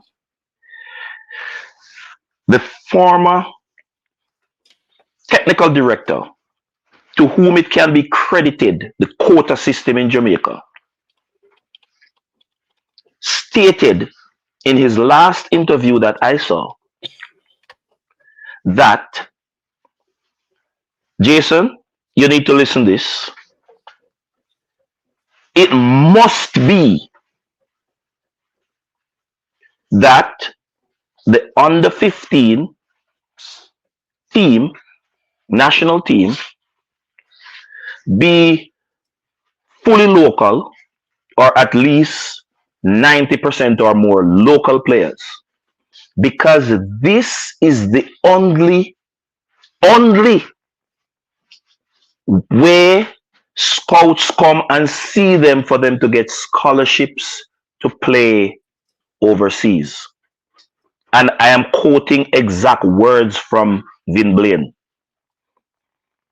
The man said it is the only place.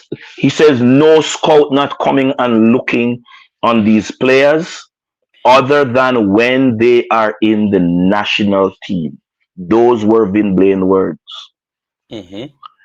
For the life of me, I want to know, how do you collect salary as the technical director for a sporting discipline responsible for the development of that discipline nationwide, and the only platform that your cohorts can be viewed is when they make it to the national team? And the reason Vin Blaine continues to be a decrepit, grumpy old man is because they felt that Bunny Shaw was not loyal to them having given her the opportunity from such an early age to break through the system. And that is why they are upset. The whole of the men at the Body Club upset that Bunny is not as loyal as they believe they are owed. The stupidity of these archaic old men involved in football management in Jamaica cannot be overstated. No matter which way you say it, you are correct and on point. It is wrong at every level, every place else in the world away from in Jamaica. All right, thank you for that, Pastor. Yes, guys. So Sheridan put a super chat there. Massive respect for that. Having the best possible players available does not harm local development. It only enhances it. Having a system of play works best when there is a continuity of players playing from youth levels. So Sheridan pretty much saying that having the best players them actually helps rather than harm the system. which I do agree. I think I do agree right there. Then we have Damien that said the quota will help real Jamaicans get scholarship and clubs. Think Damien Dash, you're saying real Jamaican, you use the word there. I think you're just either looking attention or you're just being disrespectful. So I'm not going to even highlight it more than that. And I think most of the other comments, I'm not going to highlight it. So you just got deported from the actual One Jamaica conversation. All right. Yes. Devon says, gentlemen, the reason why Jamaica domestic players have problems, it's not on the player. The governing body fails to put things in place, so we have youth leagues in Jamaica for them to play constantly. Yes, but Devon, we don't care. That's a problem. We have to learn to separate what our argument is. Our argument is we don't need the national team for all at ransom. The national team mean anybody that qualifies for Jamaica. So no care how we work it out, Devon, no care what we're saying, it simply means everybody in the national team should have equal rights to make it, and it should come down to the decision of the coach. And maybe the policy, we can't even use the policymakers. Reality comes down to the coach and what his plans are, because you must reason why you signed him in the first place, because you liked his vision. Yeah, okay, Damien Dash, I think you were saying, you saying that, all right, so I revoke the ban from you. Yes, so you understand me? So I understand what the excuse you're trying to find, Devon. But all I'm saying is, we have to look at it like this. And I love when Hallgrimsson touched it. Hallgrimsson said we should stop look at it as we're going to bring in some overseas players and bend them with the local players. We should just mean so we have Jamaican players, because him see the players them. Him just come from Iceland and he saw the players them and him believes them are Jamaican equally as everybody. He's a man from Iceland that Big Boss Devon. He's a man from Iceland that had just come to Jamaica. So why him can't just see the truth? The problem is we always make excuses to separate the local guys them to use sympathy. To continue this division, rather than just saying it's Jamaica and anyone qualifies for Jamaica. If you're not good enough, you find a way to be good enough. So we are going to actually figure ways how to set them in play. But we should not join the statements them so it can continue being the same way. It's because we keep on joining statements. A two separate argument. Developing Jamaican youth players them, that is a different thing. We will care about separate. But the national team should not be, you try to tie the conversation, or else we're going to still have this, 16 plus 20. JD, how can we not? No, we don't care, Devon, because it's two different arguments. You should have listened to what I've said in the end. I am always with setting up camps for the guys them to improve, but we don't care about it in this argument of the national team. You understand me, guys? You're not. You don't. If you disagree with me, let me know. JD, you are correct. We are dealing with this particular issue, the national team being used as a shop window for players of all age group, because the under 15 is literally not for them to get contracts, but for them to get scholarship. And those are the words of the former technical director, who you can credit for the quota system in Jamaica. Yes, so that's what I was trying. I never said I don't care about the players them. I don't care about this joining of thing. It does not need to join in order for it to be successful, Devon. Because Christopher Ainsworth came through Cavaliers. He went through several leagues. Concacaf trying to bond countries to Concacaf to make it better and more challenging for the bigger teams to work hard so they can actually be more successful on the World Cup stage. So they start to give us more money. They start to put more competition in place. Not more national competitions, but more competitions. Now, Jamaica couldn't get any team in the Concacaf League, Champions League. So you know what they did? They make it easier. You know what? We're gonna put more Jamaican teams in it. We're gonna weaken the division so Jamaica and put more people qualifying so Jamaica can get to the Champions League. So they have a better chance to play Messi. They have a better chance to play everybody. So you can develop your players them. So the same players them that get a chance to make the JPL teams them get a chance to play high quality players them around the CONCACAF region. Maybe not the world, but if you go to the CONCACAF, win the CONCACAF, you actually get to play the best world team in the world, the best world teams, because you get to play in Champions League, in Champions League winner. You get to play Saudi winner. So you get to play everything. Devon. So when you look at the football pyramid, I think we're lying to ourselves. Because it's there and everyone trying to exploit it. You don't see Suriname. Suriname just win the thing. Suriname just win the thing. Suriname just win it. You don't hear say everybody on Suriname Robin Hood's team are gonna play for Suriname. Or you don't hear say them have to set a plan in for Suriname players them have to work out. No, they pick the players them that's deserving of the position. The ladies competition come up. You know, see all them come from Netherlands. The young competition come up. Not all them come from Netherlands. But when you see Suriname play football, you just genuinely believe that they have more football in education than Jamaican football players.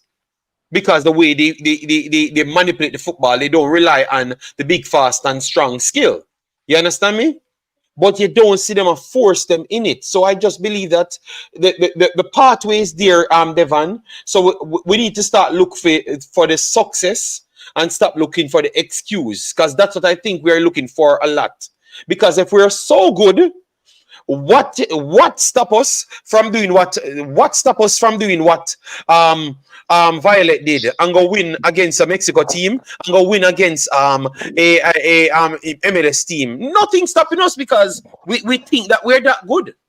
Because we got our chance to play the Violet teams them, but we got brushed. Then we got a secondary chance to go back there, and then we got brushed by Canada Pacific, which Devon Porter know about that. So I think we should stop talking about how much failure we have at young youth levels. I think CONCACAF is fixing that.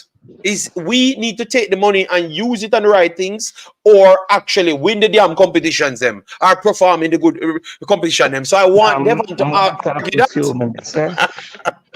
Big up Devon. Argue that point because I chop up everything to give it to you. I want you to argue that. Yeah. JD, here is, I understand fully what you're saying, and you are not wrong. But here is the reason why we continue. And I always say people in Jamaica are always talking about money. We don't have the money to do this. We don't have the money to do that. Here's the thing. We cannot, and with a capital C, have any football without youths playing. All over the world, there's a youth league. We are the only country, probably in the Caribbean or the Western Hemisphere, who is ranked in the top 50 or top 60 of CONCACAF, does not have a youth league. And if the youth does not play, what do you think Canada football change? Because every age group in Canada now is playing football and being developed by people who are from different background, different origin, like us. Come from the Caribbean, people from Europe, and we are the coaches down here developing the players. And they're playing competition, like yearly competition. In my league, which is a semi-pro league, we have under 20 and we have under 21s and we have seniors.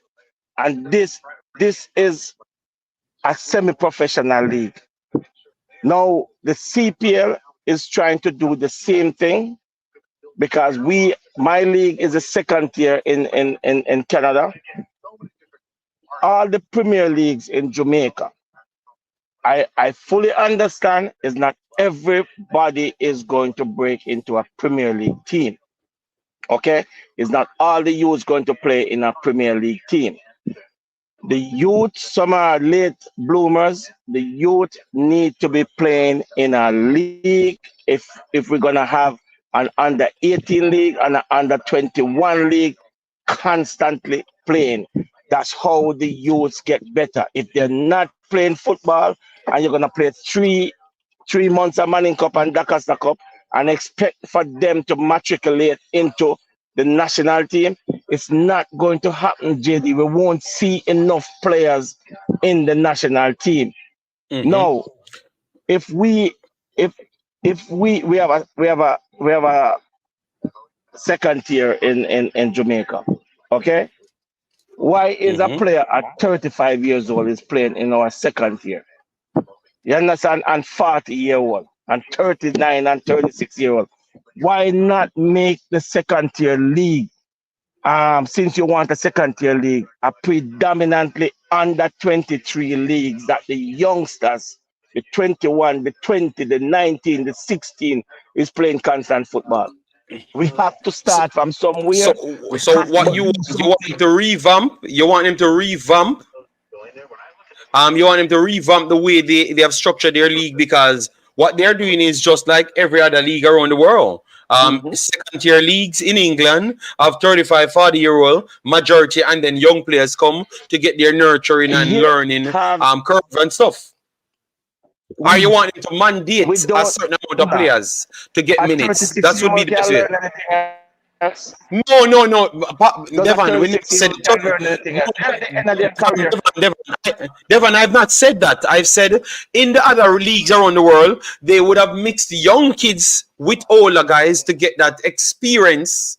So the older guys would have teach the younger guys them. So every Premier League team has an under 23, under 21. Yes.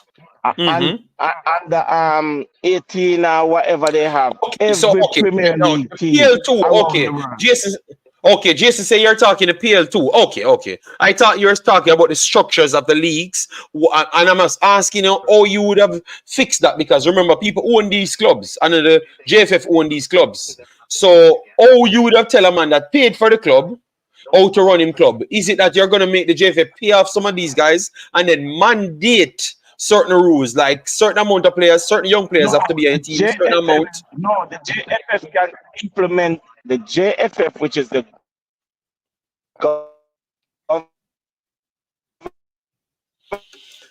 governing body. So the top league, you have to have a youth team in your setup, because all right, here's the thing. If you don't have a feeder for the top team, where are they going to get the players them from? That's why the players are recycled. That's why the coaches are recycled in Jamaica. You fire a coach this morning and pick up a job. Devon, your internet play up, Devon. We're not here. You're tripping out. Coach's education needs to be coach. Yeah, we just hear about. We just hear back. No, man, I agree with you, but everybody is I agree with you, Devon. I agree with you.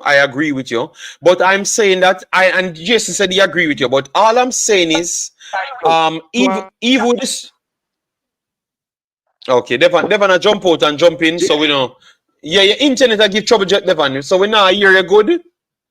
We are saying that we agree with you. We agree with you, but there are several ways to do it. We don't even have to bring back the U21s. We can also just tell them that you have to have 15 players or 10 players of under 21 age there, and also you have a limit that they can't play under, because some leagues do that.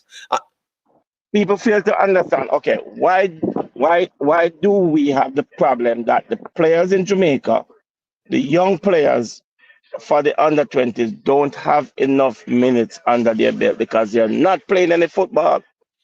Yeah, but Devon, I explain to you. But Devon, me just assure you, say even maybe if they must say it cost too much to put an extra league because that's what I heard the last time. So I'm saying with the present tier 2, what you could do is just the Listen to me. mandate rules. You And here's the Devon, thing. but you know, They listen to need me. to stop Give you an talking experience. about money.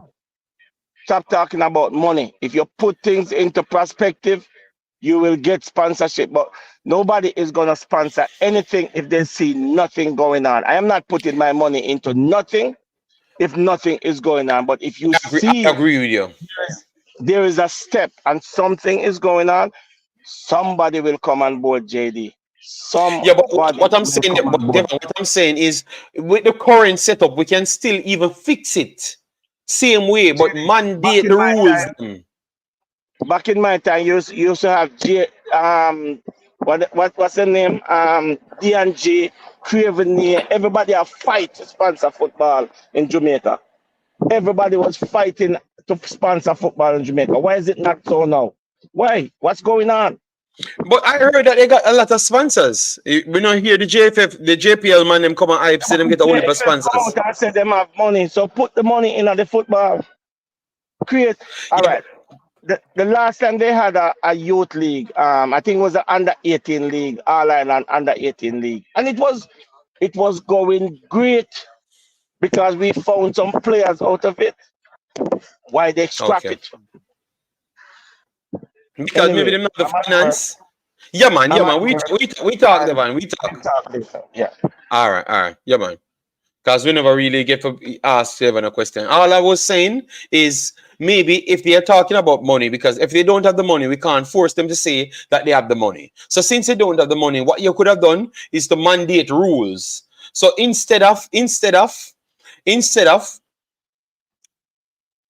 U21s where we can't afford, what we'd have done then, 10 players have to be on all rosters under a certain age, 19 then. You get me? Every club. And then you have to always have 3 on the starting level. And then you have the entire 10 has to get a certain amount of minutes. That can easily be instructed. You understand me? So man have to work in between that mean. What say you guys on the panel? That's all I was saying to him, you know. So because remember, we know the problem where them say them have. So we just give them a solution to hit. So Jason Ferran, let me know what about that idea because we have to start from them now on the money, which is always the starting point. All right? Yeah, go ahead, Jason. What say you on that one? All what I said to that, JD, is I don't know, because anything like that, I don't, with the JFF have the power to just mandate something like that, or is that something that would have to pass a vote? Yeah, well. Remember, at the same time, we want the youth them in the national team. So in order for them to do certain things, they must have these requirements. So I think they are going to agree with it. I think they have to pass it just the same. That is true. They have to And pass it just the same. the only reason I asked that question is we have had in the past, former players have come on and told their life story about how they played on other programs, the ones that do interviews, right? And most of them say that in their development, they remember the U21 league being a thing. Like there were Yes, so yes, many yes. good teams and all of these things. And I remember Yeah, when man. I was coming up Portmore in was real Jamaica, good, yeah, when I was coming up in Jamaica, it was the same thing. So there was continuity from the players playing schoolboy level. They had another part of the year where they would continue to play football. That whole window of development has been thrown away because we don't do that league anymore. And I've heard that it's because of the money. So for me personally, I think that because the Jamaican fan base loves schoolboy football and players so much, I believe that the JFF is missing a trick by not having a U20 league because the fan base for those players is already there in Jamaica. We see the evidence based on the turnouts to the Manning Cup and the Dacosta Cup and the Flow Championship. All of these are better attended than the Premier League games. So if the argument is we want to generate funding, don't you think that there's actually a marketplace for these players to continue playing with their clubs and getting fans to come out to watch them? Yes, but the risk, because remember you have to put up capital up front, and it looks like they don't want to take that risk to put capital up front. That's a good conversation so we can have with them. So anytime we pop up with Mr. Speed them, we can ask them like why we can't get certain things done, Yeah, Why are we still struggling with certain things? because for me it's a matter of like the owners of these clubs, their goal at the end of the day, they want to have a successful business, right? And a part of getting money from the competitions is to win the competitions. So in order to mandate, you need to have a certain amount of young players and all these things. I just don't know how much of a sell that is to a club that's trying to win, knowing that you might need some experience in your team. Yes, it would be great. But everybody will be doing the same thing, Jason. So no, that's why. I know, but the thing is,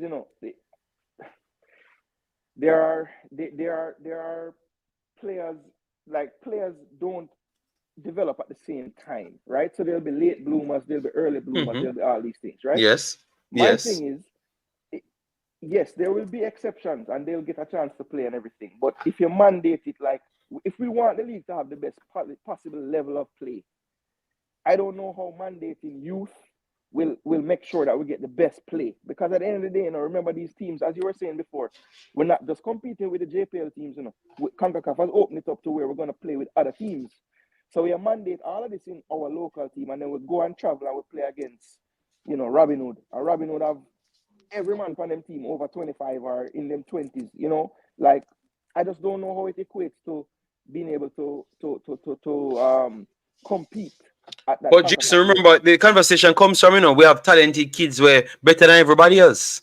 So it now go solve the problem. Yeah, it's like you never even get where I come from. But I can't put my brain into that mindset because I don't believe that we have any more talent than any other place. We have the same, right? So yes, the people that are telling us that we have this talent in abundance, they can have that mindset, but I'm not going to have that mindset because I know the truth. These players. So you're just saying that we have to just get the next league. So pretty much we have to just get the 21. Personally, I think the answer is there. We have done it before. We have heard from the mouths of players coming through that system that it was very beneficial to them.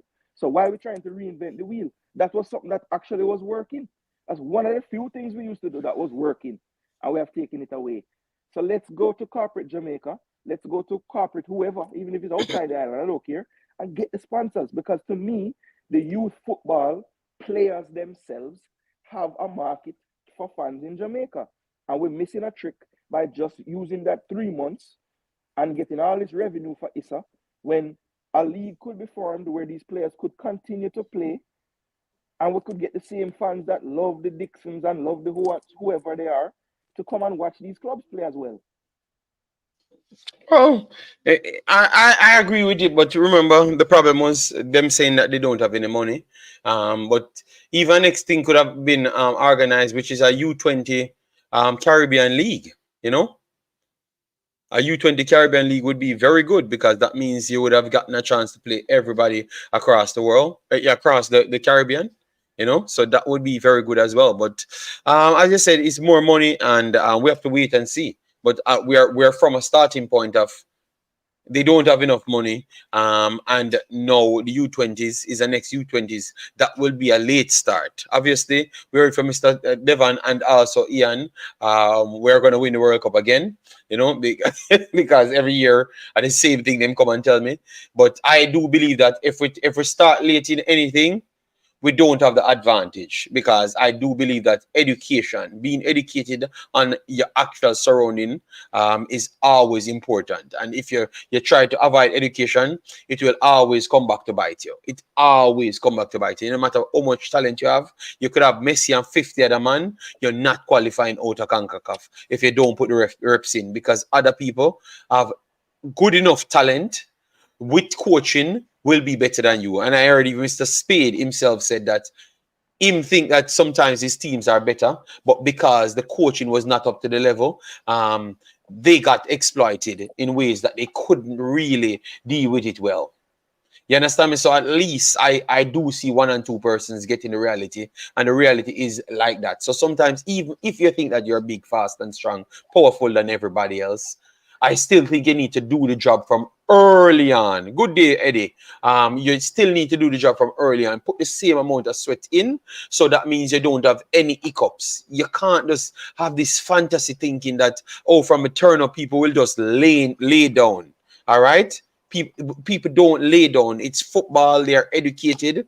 It is not any dopey in the 1990s that you're afraid of and stuff. No.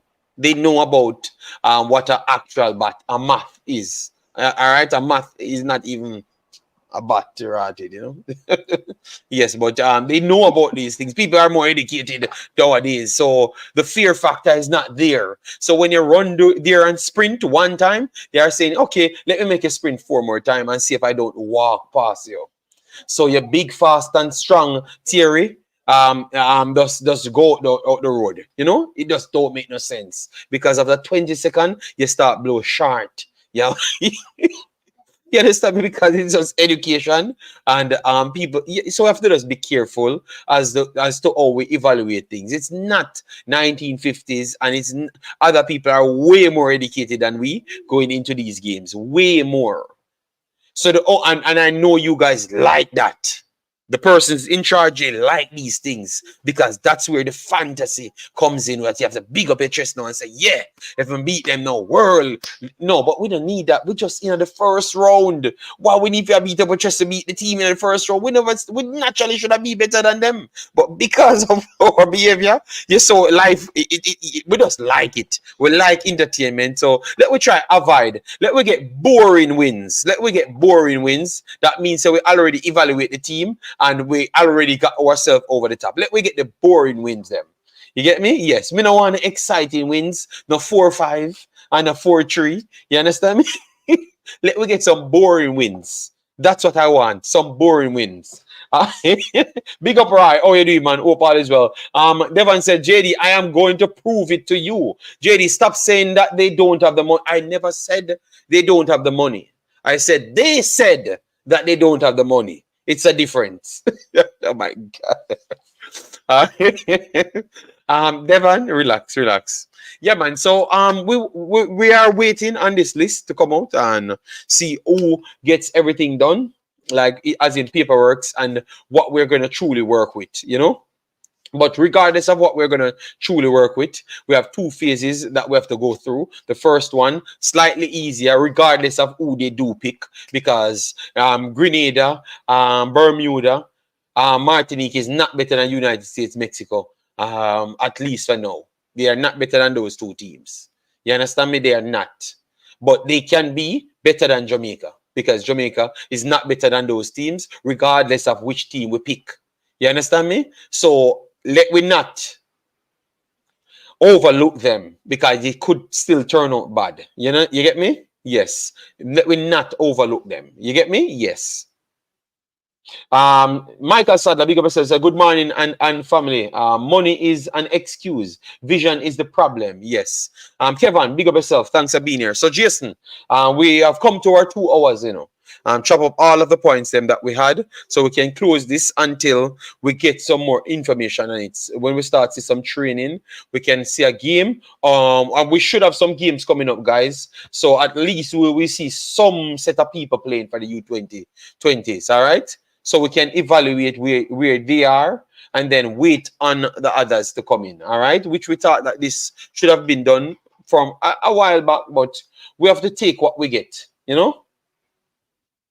We have to take what we get, all right? Yes. So let me wait on that and see what comes next. So we're going to give Jason his time to say his piece. But before we go to Jason and the pastor, please do it like when you get us to 150, 200. That was the target. 200 was the target.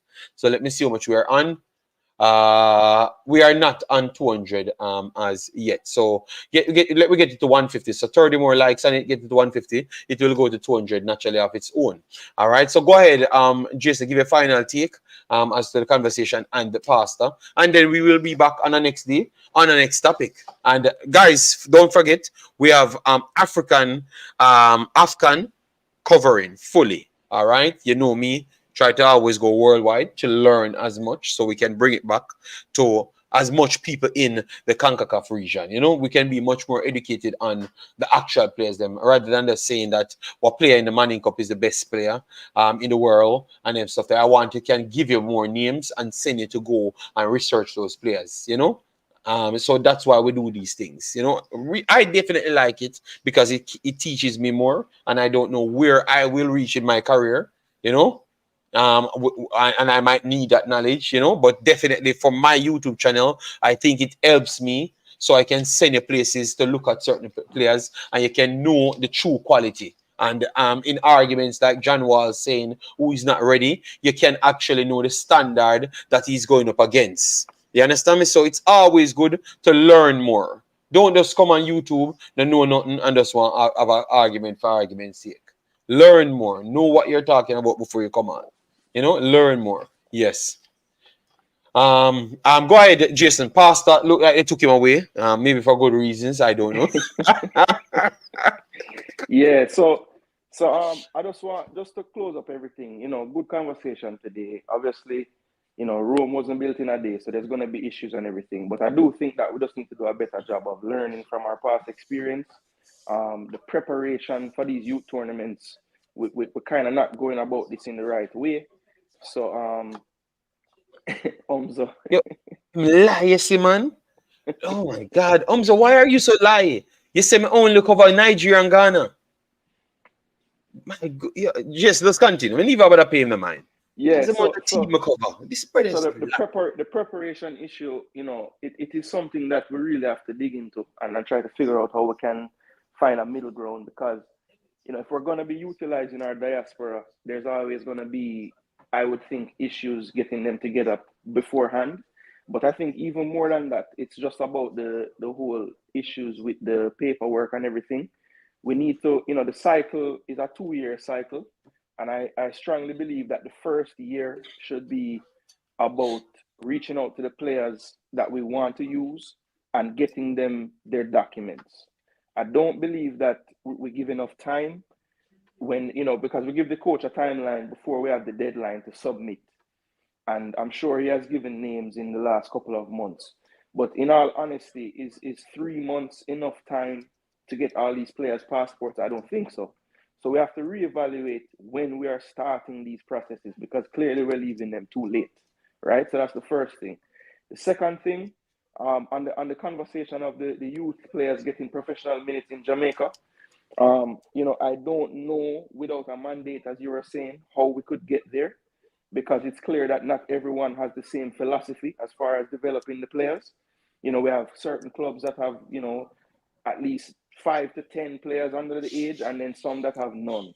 So without a mandate, I don't see how it could work, because not everybody's going to think the same. So yeah, the mandate thing is something that we could possibly explore.